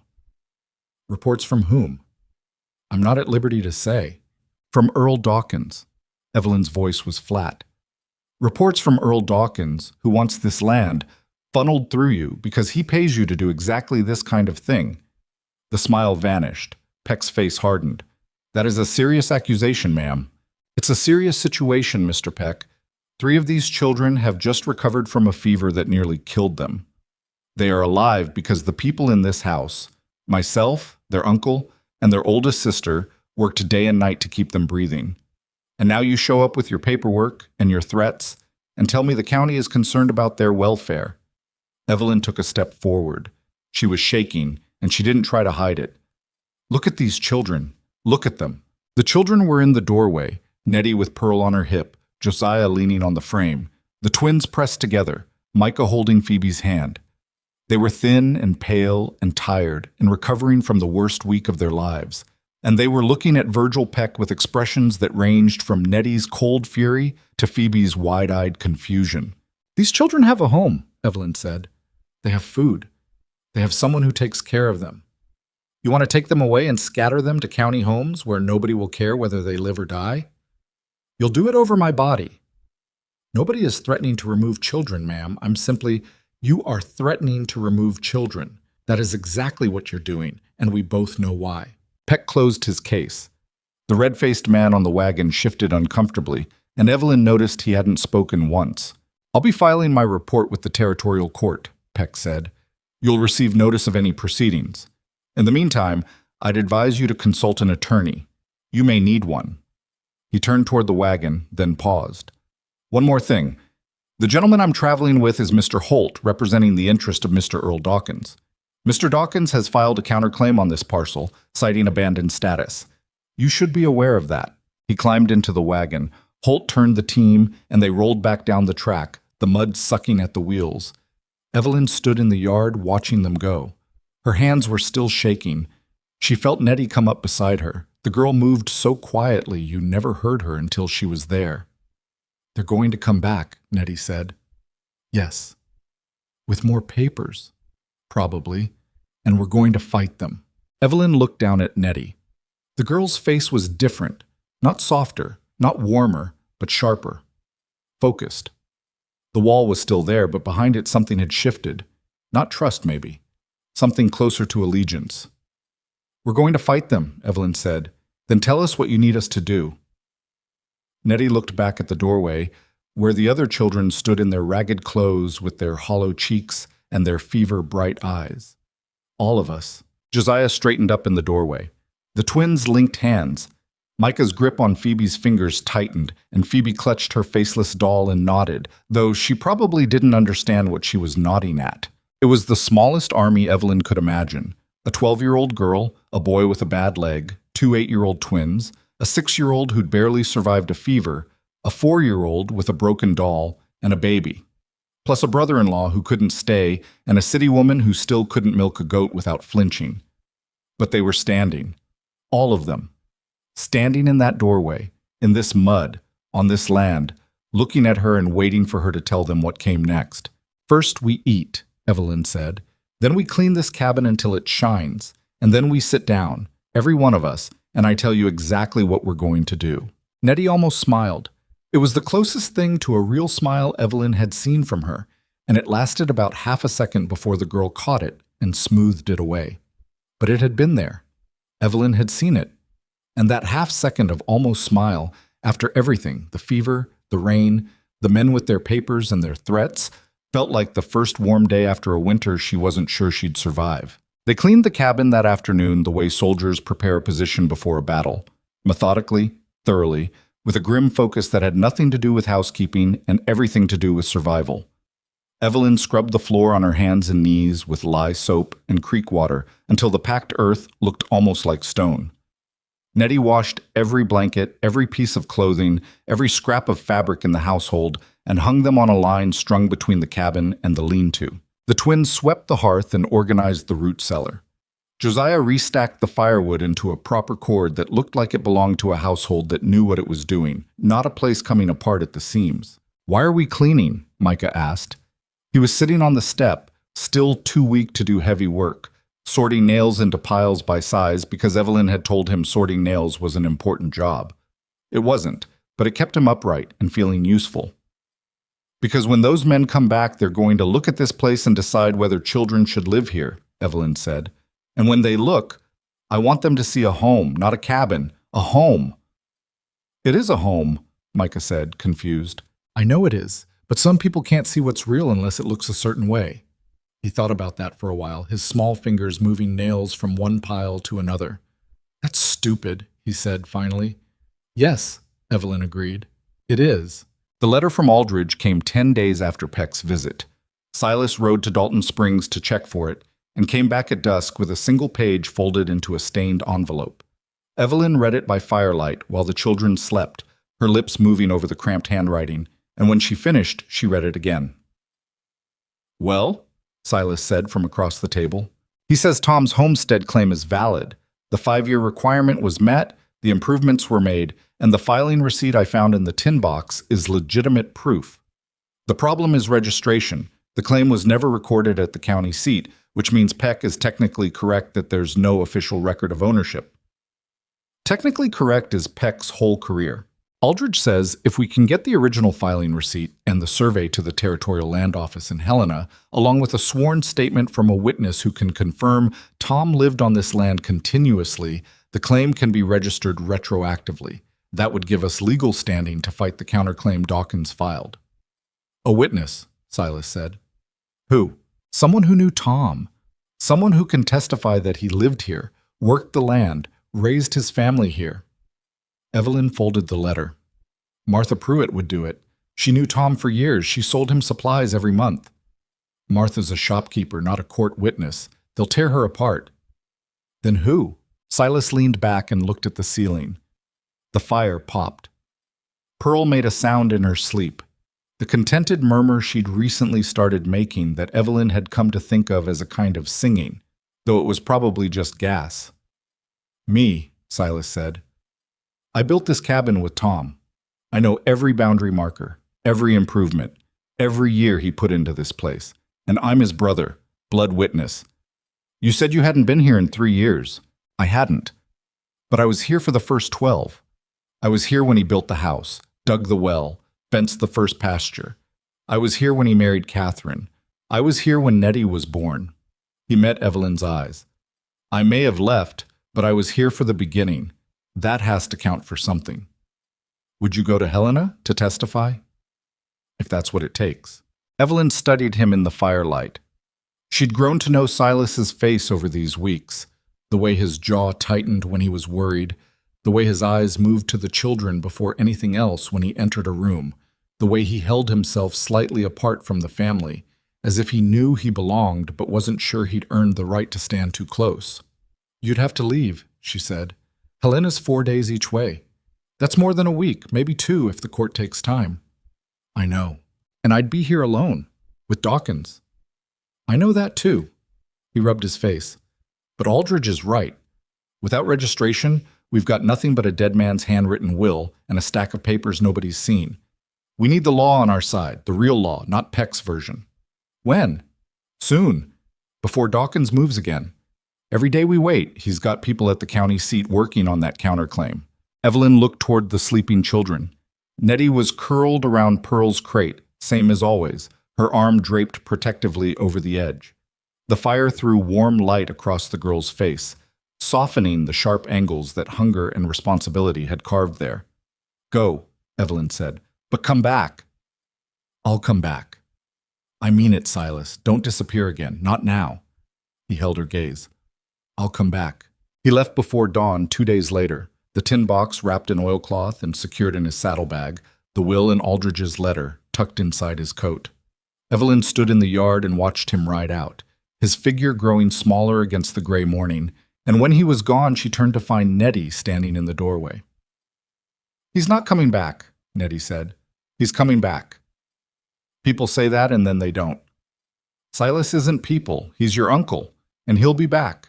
Nettie didn't answer, but the look she gave Evelyn was the look of someone who had been left before and had built her entire understanding of the world around the certainty that it would happen again. The first week without Silas was quiet. Too quiet. No riders appeared on the ridge, no wire was cut, no wagons came down the track. The silence felt deliberate, the held breath of something waiting. Evelyn used the time. She deepened the garden along the south wall, planting turnip seeds Martha had sent, and a row of onion sets she'd traded 2 eggs for when a peddler passed through. She taught Josiah how to set snares for rabbits, working from instructions Martha had written on a scrap of paper in handwriting almost as bad as Tom's. The first 3 snares caught nothing. The 4th caught a fat cottontail that Josiah held up with something approaching triumph. Don't gloat, Evelyn said. Reset the snare. I'm not gloating. You're gloating a little. Maybe a little. She taught the twins to mend clothes, not because she was any good at it. Her factory stitching was functional, but ugly. But because every child who could contribute made the household stronger. Cora took to it with unexpected skill, her small fingers moving the needle with a precision that shamed Evelyn's own clumsy work. Clara preferred to be outside, hauling water and feeding the goats, and Evelyn let her, because the children needed to be good at different things, or the whole arrangement would collapse the first time someone got sick again. Phoebe remained a mystery. The little girl spoke rarely, watched constantly, and carried her faceless doll everywhere like a talisman.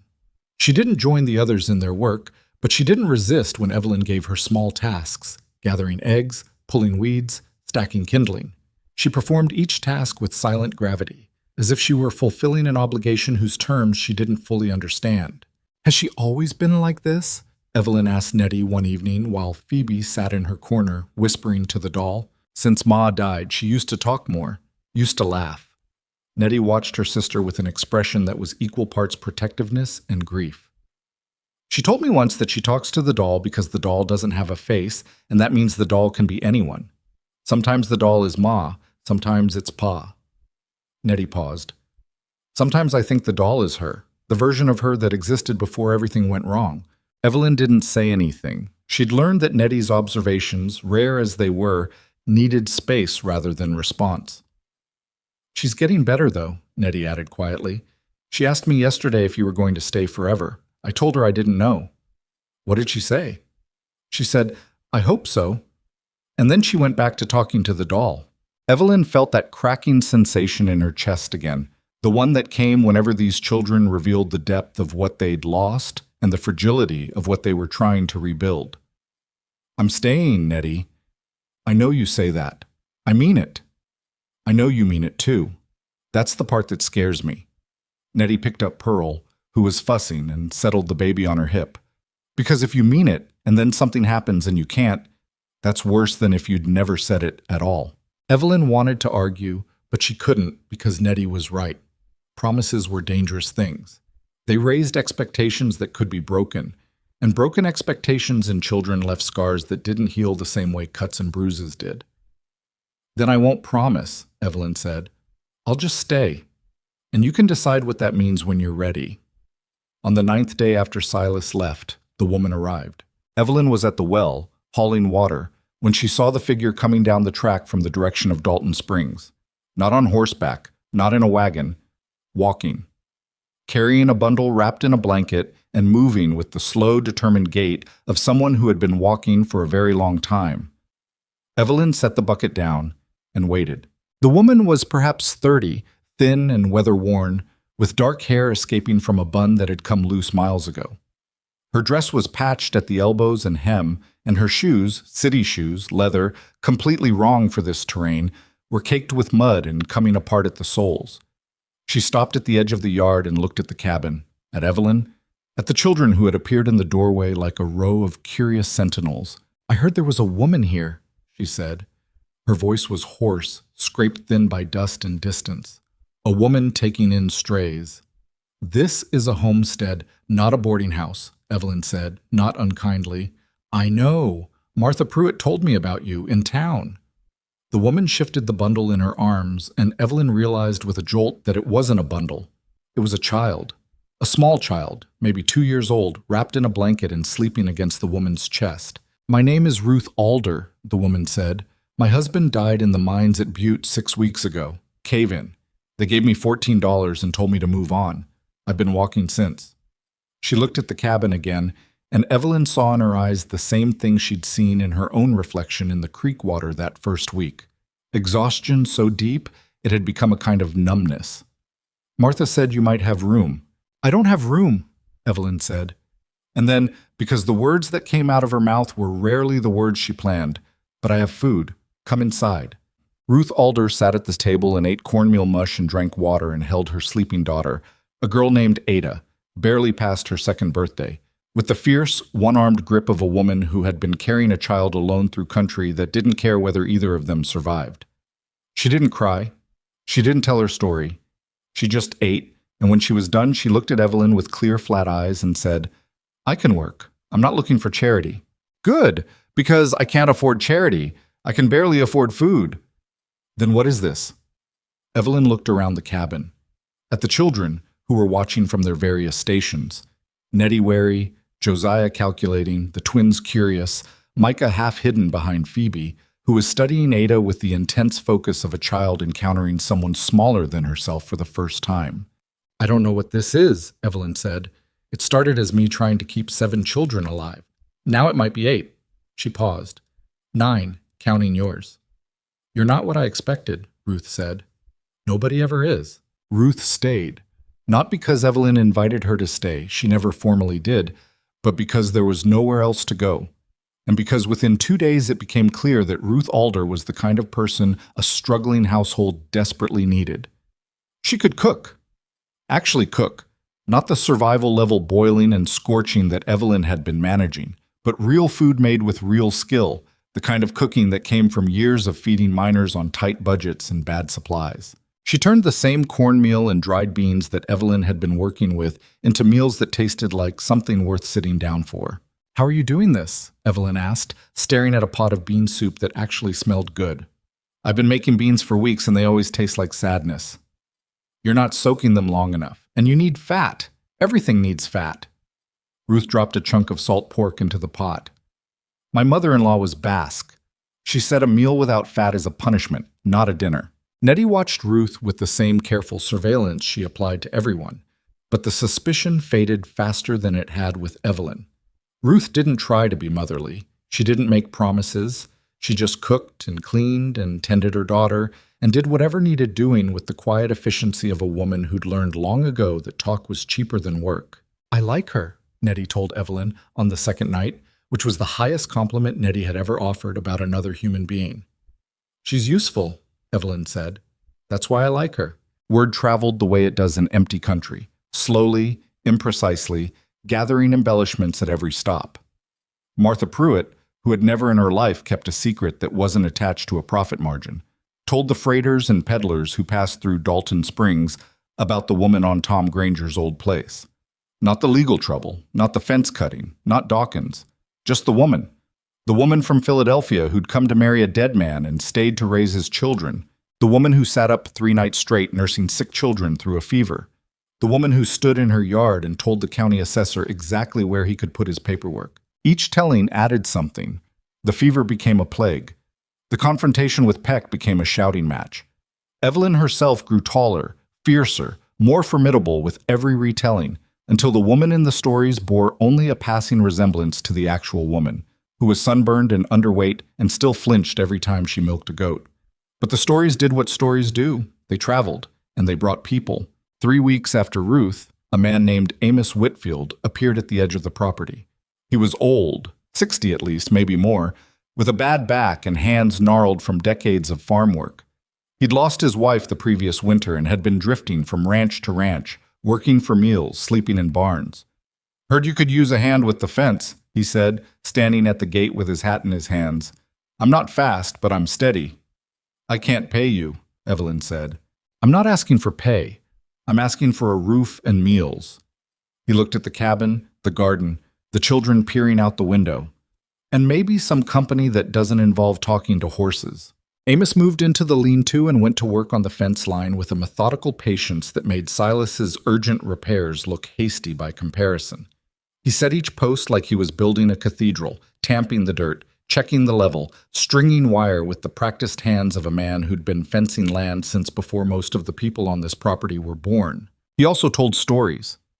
Long, rambling stories about cattle drives and blizzards and a mule he'd once owned that was smarter than most people he'd met.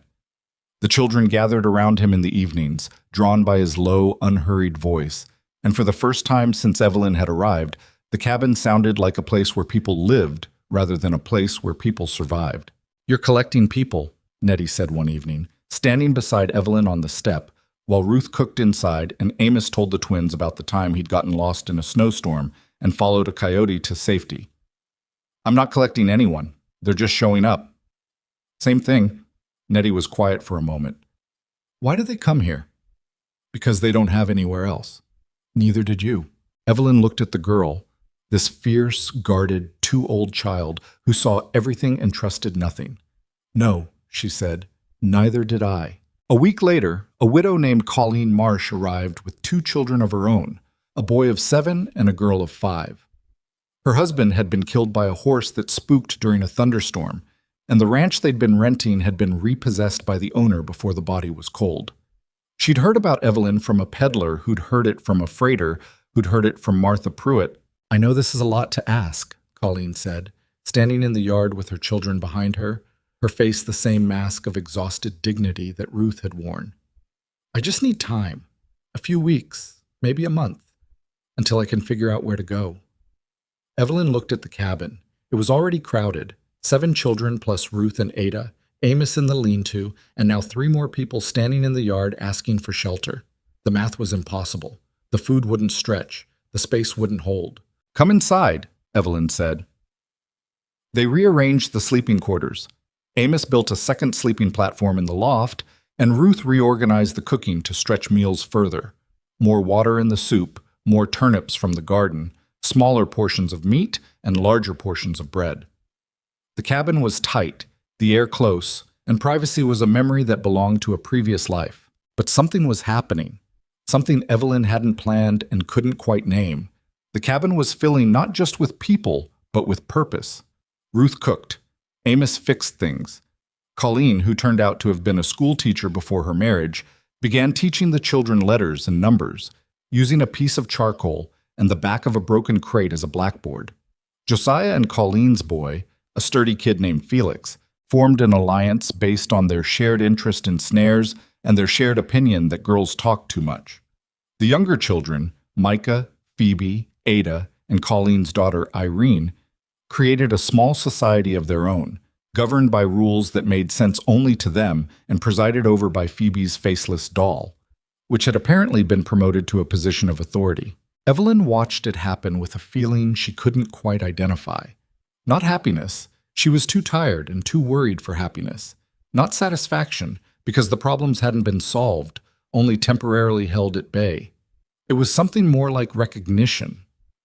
She was watching something being built, and it was being built not from plans or resources or authority, but from the simple, stubborn fact that these people had nowhere else to go, and had decided, individually and together, that nowhere else was here. Silas came back on a Tuesday. Evelyn was in the garden, on her knees, pulling weeds that had gotten ahead of her during the rains when she heard the hooves. She looked up and saw him coming down the track on a horse that was thinner than the one he'd left on. His hat pulled low, his coat dusty, riding with the loose-limbed posture of a man who'd spent too many days in the saddle. She stood, wiping her hands on her dress, and walked to the edge of the yard. He dismounted and stood holding the reins, and she could see by his face, by the way the tension sat differently in his jaw, that he had news. "Well?" she said.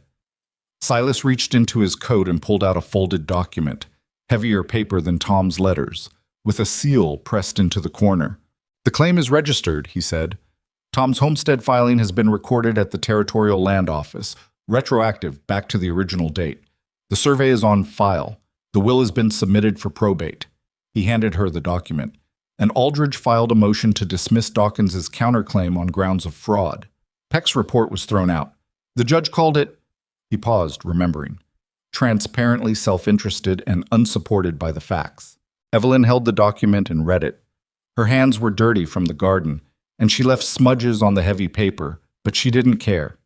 The words swam in front of her eyes, legal language she only half understood, but the meaning was clear.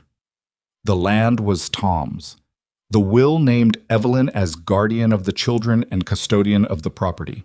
The claim was registered, recorded, and legal. "Dawkins?" she said. "Still out there, still angry, but his counterclaim is dead and Peck is under investigation for filing false reports. It won't stop Dawkins forever. Men like that don't stop, but it buys us time. Real time." Silas looked past her at the cabin, and his eyebrows rose. "Is that a second clothesline?" "We've had some arrivals." "How many?" "You should come inside." Silas walked into a cabin that had roughly doubled its population since he'd left. He stood in the doorway and looked at the crowded room, Ruth stirring a pot, Amos whittling in the corner, Colleen scratching letters on the crate with a crowd of children around her, Ada toddling between legs, Felix and Josiah arguing about the best way to set a deadfall trap, and his expression went through several phases, none of which he seemed to have words for. "Evelyn," he said slowly. "I know.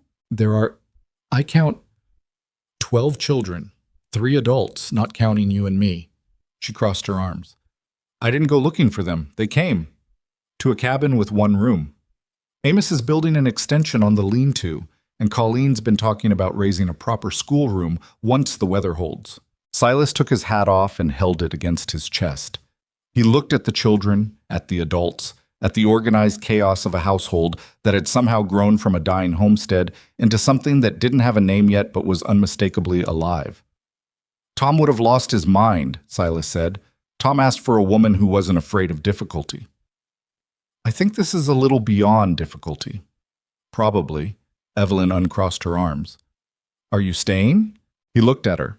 The firelight caught the lines around his eyes, lines put there by sun and wind and years of riding away from things he should have stayed for. I told you I'd come back, he said. Coming back and staying are 2 different things. You said so yourself. You're not built for staying. Maybe I'm not. He put his hat back on. But I'm tired of being built for leaving. It wasn't a promise. It wasn't a declaration. It was something smaller and more honest. A man admitting that the thing he'd been doing his whole life wasn't working, and that maybe the thing he'd been avoiding was the thing he needed. Evelyn nodded. There's soup. Ruth made it. It's actually good. Better than yours? Everything is better than mine. He almost laughed. Not quite, but close. And he walked into the crowded cabin and sat at the table between Josiah and Felix, and Nettie brought him a bowl without being asked, and Pearl, sitting in Phoebe's lap because Phoebe had recently appointed herself the baby's personal guardian, looked at Silas with bright eyes and made a sound that might have been recognition or might have been coincidence, but made Silas's face do something Evelyn had never seen it do before. He softened. That was the only word for it. The hard-guarded, built-for-leaving face of Silas Granger softened, and he reached out and touched Pearl's cheek with one rough finger, and the baby grabbed it and held on. Outside, the sun was going down over the ridge.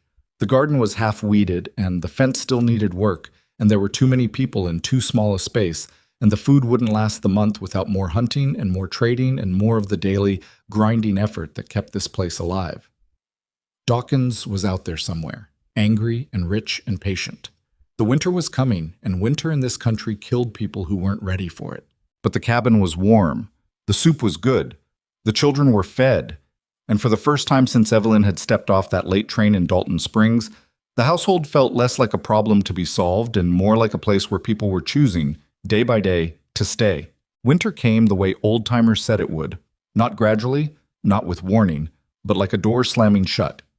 One morning the air smelled like copper, and the sky turned the color of a bruise, and by noon the first snow was falling in sheets so thick you couldn't see the fence line from the cabin door. Within 2 days, the drifts were waist-high, and the temperature had dropped to a place where exposed skin went numb in minutes, and the water in the bucket by the door froze solid overnight. Evelyn had prepared as well as she could. Amos had finished the lean-to extension, doubling the storage space and creating a second sleeping area for the men, himself and Silas, that was crude but windproof. Ruth had preserved everything the garden produced, filling the root cellar with turnips, onions, dried beans, and jars of pickled vegetables sealed with wax. Josiah and Silas had hunted hard through the fall, smoking venison and rabbit in the repaired smokehouse until it held enough meat to last 2 months if they were careful. But careful and comfortable were different things, and that first winter tested every person on the property in ways that preparation couldn't prevent. The cabin was crowded, tempers were short, and by the 3rd week of heavy snow, the children had developed a rotating schedule of arguments, sulks, and tearful reconciliations that left the adults exhausted. If Felix calls me stupid one more time, I'm going to hit him with a stick, Josiah announced one morning, standing in the doorway with his jaw set and his bad legs stiff from the cold. You're not hitting anyone with a stick, Evelyn said. He said I set the snare wrong. I didn't set the snare wrong. He sets them wrong and then blames me when they don't catch anything. Then show him the right way. I've shown him 4 times. He doesn't listen. He's Josiah. Evelyn put down the sock she was darning badly and looked at the boy. He was taller than when she'd arrived, she realized, thinner in the face but broader in the shoulders, and his voice had started to crack at unexpected moments, a development that embarrassed him terribly. You're the oldest boy on this property. Felix looks up to you whether he shows it or not. When he argues with you, he's not saying you're wrong. He's trying to figure out where he fits. Josiah stared at her. That's not what it sounds like. No, it never does. He went back outside and Evelyn heard him, an hour later, patiently walking Felix through the snare setup for the 5th time, his voice tight but controlled. They caught 2 rabbits that evening, and Felix carried them into the cabin with a pride that Josiah let him have without comment. Small victories. The household ran on them. The hardest part of winter wasn't the cold or the crowding, it was the isolation. For weeks at a stretch, the road was impassable, and the homestead existed in a bubble of white silence broken only by the wind and the sounds of too many people in too small a space. Evelyn found herself rationing not just food, but patience, parceling out her attention among children who needed more than she had, adults who were carrying their own griefs, and a baby who was growing so fast that every time Evelyn picked her up, Pearl seemed to have become a slightly different person. Pearl had started walking that fall, lurching, unsteady steps that sent her careening into furniture and people with equal enthusiasm. She had also started talking, or at least making sounds that were moving in the direction of words. Her first clear word, delivered on a cold December morning while sitting on Nettie's lap, was Nay, her version of Nettie's name. Nettie had gone very still when she heard it, and then she'd gathered the baby against her chest and held her there for a long time, her face turned away so nobody could see it. Her second word 2 weeks later was Ev, short for Evelyn. She said it while reaching up from the floor, her fat hands opening and closing, and Evelyn had picked her up and felt the baby's arms lock around her neck with a grip that was both demand and declaration.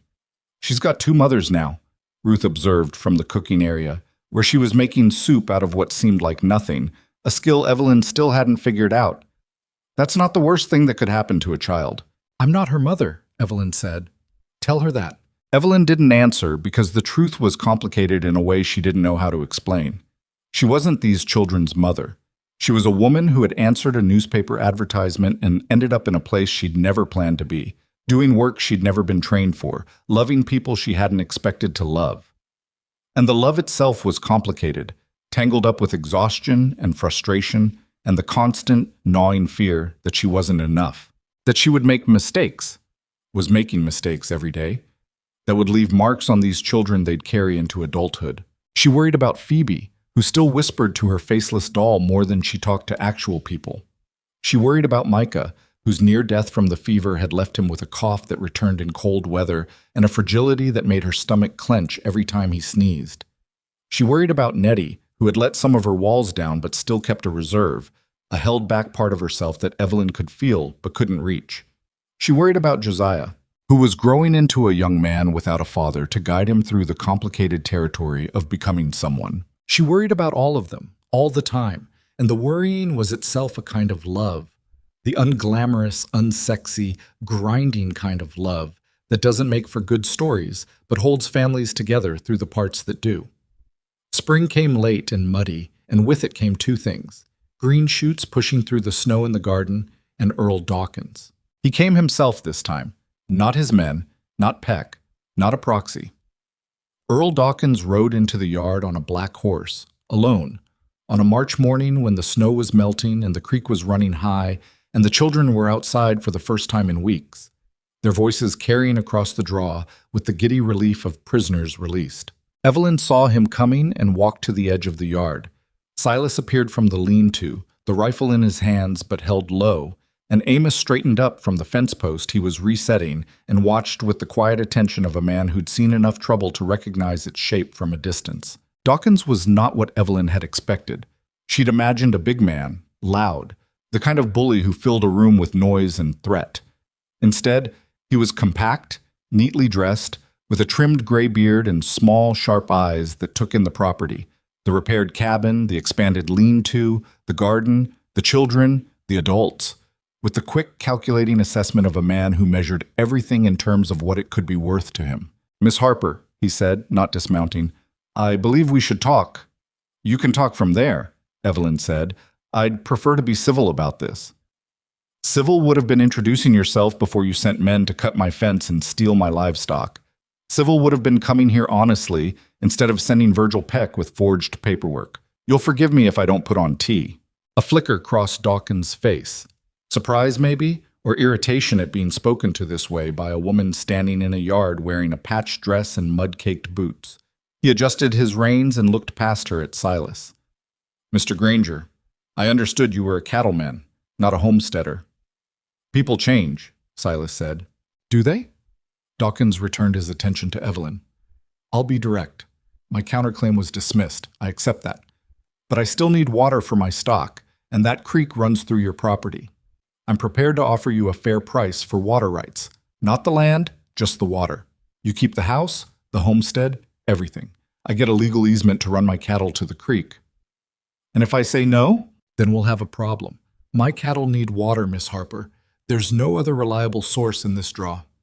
I've been running stock in this country for 15 years, and I'll run it for 15 more. One way or another, my cattle will drink from that creek." "Is that a threat?" "It's a fact." Dawkins' voice was level, almost pleasant, and that was what made it frightening. He wasn't angry. He wasn't bluffing. He was stating a position the way a man states the weather, as something inevitable, beyond dispute, not worth getting emotional about. Evelyn felt the old fear stir, the one that had been with her since the day she stepped off the train and learned that the man she'd come to marry was dead.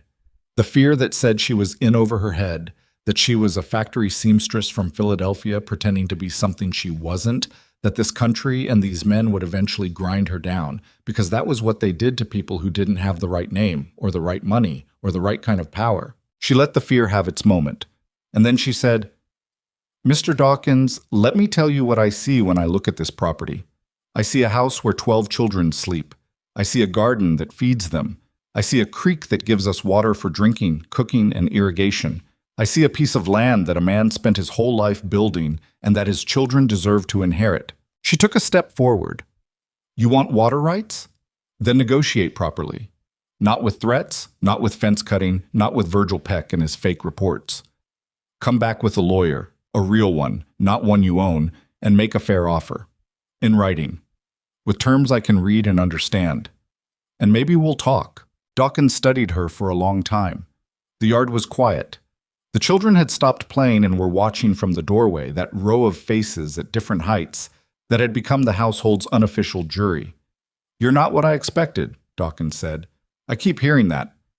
Tom Granger was a stubborn man, but he was a man, and men understand certain things about how business is done out here.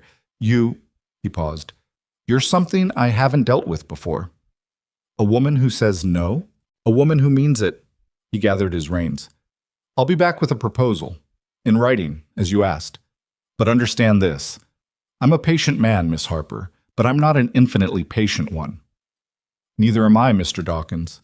He turned his horse and rode back up the track, and Evelyn stood in the yard until he was out of sight, and then her knees went weak and she sat down on the chopping block and put her head in her hands. "That was something," Silas said from behind her. "I'm shaking." "I know, but he doesn't know. And that's what matters." Dawkins came back 3 weeks later as promised, with a written proposal delivered by a lawyer from Virginia City. Not Peck, not Holt, but a legitimate attorney named Crawford, who treated Evelyn with cautious respect and explained the terms in plain language. Dawkins was offering $200 a year for water rights, with a 20-year easement that could be renewed by mutual agreement. The homestead, the house, the land, all would remain Evelyn's. Dawkins' cattle would have access to a specific half-mile stretch of the creek during certain months, and the rest of the water would be unrestricted. Evelyn had Aldridge review the proposal by mail. It took 2 weeks and cost her $12 she could barely afford, but when the answer came back, it was clear. The terms were fair. Not generous. Dawkins wasn't a generous man, but fair. She signed. Dawkins signed. Crawford witnessed. And just like that, the war that had defined Evelyn's first months on the frontier ended, not with a dramatic confrontation or a courtroom victory, but with two people putting their names on a piece of paper because they'd both figured out that fighting was more expensive than compromise. It was, Evelyn thought, deeply unsatisfying as a resolution. No villain was vanquished. No great wrong was righted. Dawkins was still rich and still hard and still the most powerful man in the draw. But the fence cutting stopped. The riders disappeared from the ridge. And Peck, who was removed from the assessor's office after Aldridge's formal complaint, was last seen driving a freight wagon somewhere south of Bozeman, a job that left him with no authority over anyone except a team of mules. The months that followed were not easy. Nothing on the frontier was easy, but they were different. The tension that had wound through every day like a wire pulled too tight began to loosen. Amos finished the fence and started on a proper barn, working with Silas and Josiah and a methodical precision that turned rough timber into something solid. Ruth's cooking drew comments from peddlers who passed through, and by late summer, the household had become an unofficial way station, a place where travelers could stop for a meal and a night's rest in exchange for news or supplies or a few hours of labor. Colleen's school grew. She taught not just the homestead children, but 3 others from neighboring properties whose parents were willing to ride them over twice a week. She used the back of the crate until Silas built her a proper blackboard from a sanded plank painted with a mixture of soot and egg. The children learned letters, numbers, geography, and history, and Colleen taught them with the fierce conviction that education was the one thing that couldn't be taken from you once you had it. "My mother couldn't read," she told Evelyn one evening. "She signed her name with an X. And because she couldn't read, she couldn't understand the contract that lost my parents their farm. I swore that would never happen to my children, and it's not going to happen to any child in this house." Evelyn thought about that for a long time. She thought about Tom's will, the handwritten document that had almost been worthless because nobody could verify it. She thought about Peck's forged reports, and Dawkins's counterclaim, and the legal machinery that could chew up people who didn't understand how it worked. Colleen was right. Reading was armor. Knowing your rights was a weapon. And if these children were going to survive in a world that didn't particularly care about their survival, they needed both. The homestead grew. Not fast. Nothing grew fast in that country, but steadily.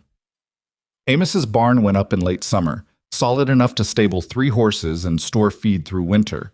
Silas extended the garden and dug a proper irrigation channel from the creek, doubling the growing area. Ruth started a kitchen garden with herbs and greens, and the meals improved so dramatically that Evelyn, who'd been surviving on her own terrible cooking for months, occasionally forgot to feel guilty about how much better everything tasted. People kept coming. Not many. The frontier was vast and sparsely populated, and the homestead was remote even by territorial standards. But one by one, 2 by 2, they came. A young couple from Missouri whose wagon had broken down on the road west. A woman with a baby whose husband had been killed in a bar fight in Butte.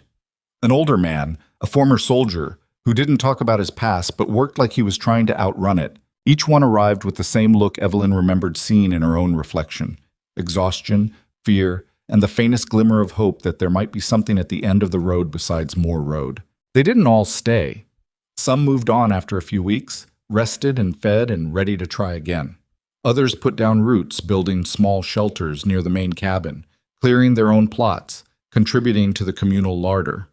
The homestead expanded organically, without plan or blueprint, taking the shape of the people who inhabited it. Rough, improvised, imperfect, but functional. Nettie turned 13 that fall. Evelyn knew the date only because Josiah mentioned it. Nettie herself said nothing about birthdays and seemed to regard the concept as an unnecessary indulgence. But Evelyn asked Ruth to bake something, and Ruth produced a small cake made with precious hoarded sugar and dried apples, and the whole household gathered around the table and sang, badly, while Nettie sat with Pearl in her lap and her face the color of a ripe tomato. "This is embarrassing," Nettie said. "It's your birthday. You're allowed to be embarrassed. I didn't ask for a cake. Nobody asks for a cake. That's the point of a cake. It shows up because people want to give you one." Evelyn set the cake in front of her. "Make a wish. Wishes are for children. You are a child. I haven't been a child since I was 9. The table went quiet. Nettie seemed to realize what she'd said and looked down at Pearl, who was reaching for the cake with both hands in an expression of determined greed. "Fine," Nettie said. "One wish." She closed her eyes. She was quiet for a moment. Then she opened them and said, "Done." "What did you wish for?" Phoebe asked. "You're not supposed to tell." "That's a stupid rule. Most rules are stupid. You still follow them." Nettie cut the cake and gave the first piece to Pearl, who smashed it between her fingers with the enthusiasm of a demolition expert. The second piece went to Phoebe, the third to Micah. She served every child at the table before taking a piece herself, and when she finally ate, she ate slowly, with an expression on her face that Evelyn had never seen before. Contentment, not happiness. Nettie wasn't built for uncomplicated happiness, and probably never would be. but contentment. The quiet, bone-deep satisfaction of a person who has fought for something and is beginning to realize that the fight might actually be working. After the children were in bed, Nettie found Evelyn outside on the step. The stars were out, the same thick, improbable river of light that had greeted Evelyn on her first night at the cabin. The sky so full it seemed impossible. Evelyn. Yes? Thank you. For the cake. You're welcome. Nettie sat down beside her. She didn't sit close. She never sat close. But she sat. And for a while they listened to the creek and the night insects and the distant sound of Amos snoring in the lean-to.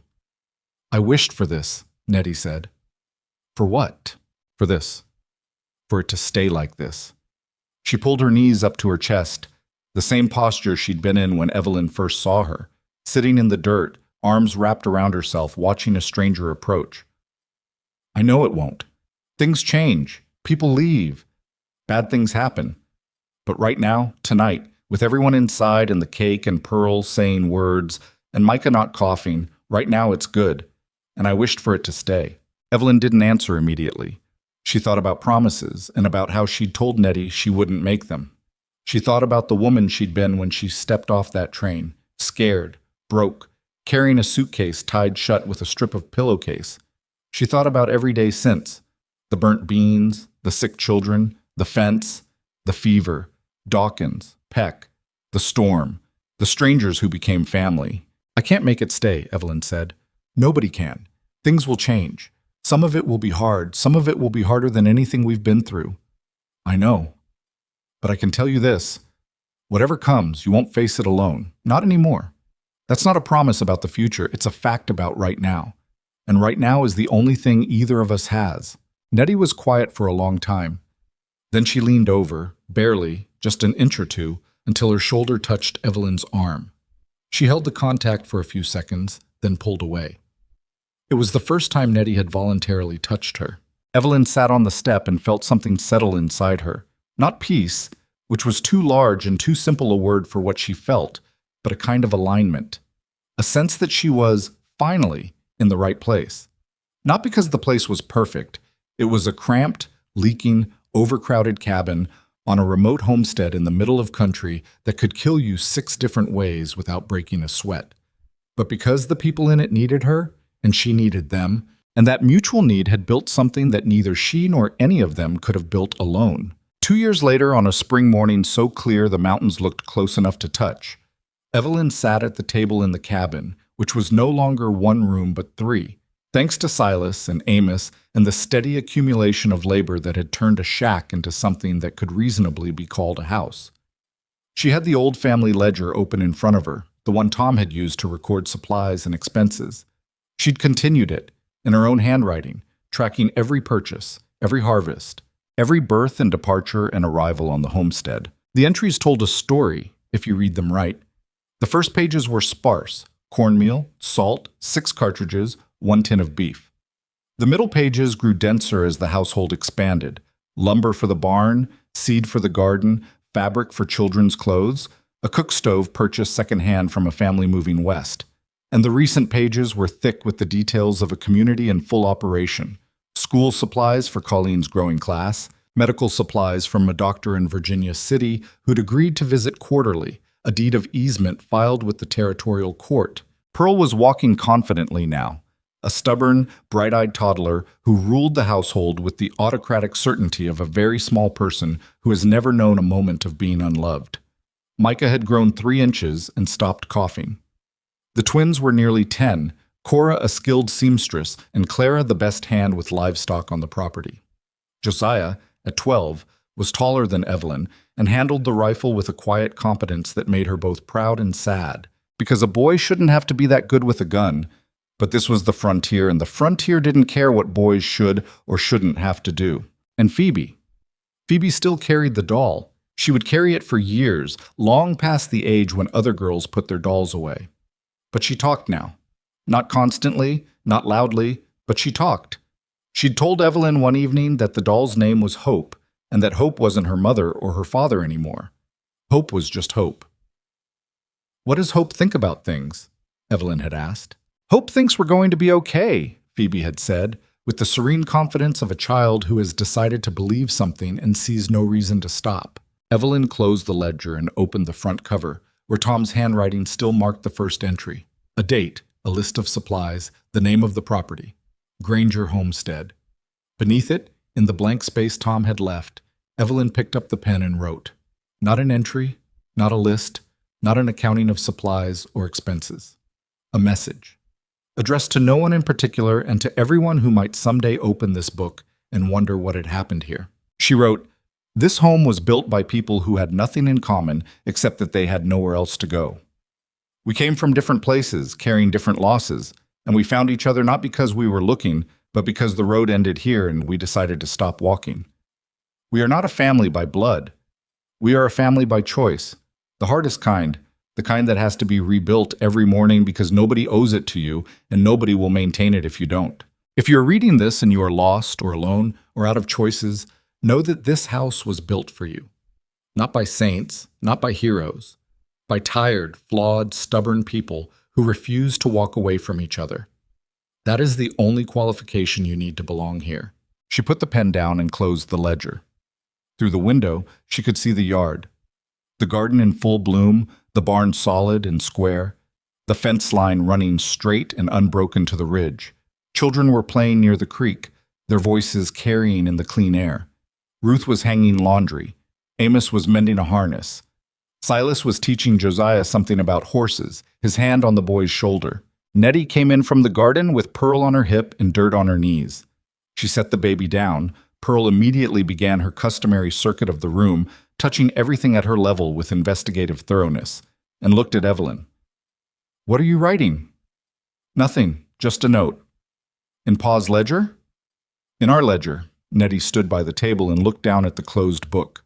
She didn't ask to read what Evelyn had written. She didn't need to. She already knew. "Colleen says we need more chalk for the school," Nettie said, "and Ruth wants to know if we can afford a second cook stove before winter. Tell Colleen I'll add chalk to the supply list, and tell Ruth we'll see about the stove." Nettie nodded and turned to go. Then she stopped. "Evelyn?" "What?" "I never told you what I wished for. On my birthday." "You told me. You wished for things to stay the way they were." "That's what I said. It's not what I wished for." Nettie looked at her. This girl, this fierce, guarded, too-old child who had held a family together with nothing but stubbornness and grit, who had watched her mother die and her father die and had kept going because someone had to. This girl who had let Evelyn in, inch by inch, through a wall built from grief and distrust and the hard-won knowledge that people leave. "I wished for you," Nettie said. "I wished that you'd stay." She left before Evelyn could answer. The door closed, and Evelyn sat at the table in the quiet cabin and listened to the sounds of the homestead. The children, the creek, the wind in the grass, the low murmur of Silas's voice as he talked to Josiah about horses. She put her hand on the ledger and felt the rough leather cover under her fingers, and she thought about a train pulling into a station 4 hours late, and a woman stepping onto a crooked platform holding a suitcase tied shut with a strip of pillowcase. She thought about 2 men on overturned crates who told her the man she'd come to marry was dead. She thought about a 12-year-old girl sitting in the dirt, her knees pulled to her chest, saying sorry doesn't feed nobody. She thought about every moment since, every burned pot of beans, every midnight feeding, every fence post driven into hard ground, every fight, and every small, improbable kindness. She had come here looking for a husband. She had found something she didn't have a word for, something bigger than a family, stranger than a community, more fragile and more durable than anything she could have built on purpose. It was held together not by blood or law or money, but by the simple daily act of choosing to stay. Of waking up each morning in a place that was difficult and imperfect and crowded and hard, and deciding again that this was where you belonged. Not because it was easy, because it was yours. The sun moved across the floor, marking time the way it had marked time in this cabin for years before Evelyn arrived, and would mark it for years after she was gone. Pearl found a spoon on the floor and banged it against the table leg, producing a sound that delighted her so completely she did it again and again and again, until the rhythm became a kind of music, tuneless, artless, and impossible not to smile at. Evelyn smiled. Then she stood, put the ledger on its shelf, and went outside to see what needed doing next. There was always something that needed doing next. That was the nature of the life she'd chosen. Not a destination, not a resolution, not a neat ending tied with a bow, but a continuous, ongoing, imperfect act of showing up. She walked into the yard and Phoebe ran to her, and Pearl's spoon banging echoed from the open door. And somewhere on the ridge a hawk circled in the thermal currents, and the creek kept running the way creeks do, steady, tireless, carrying whatever falls into it toward wherever it's going.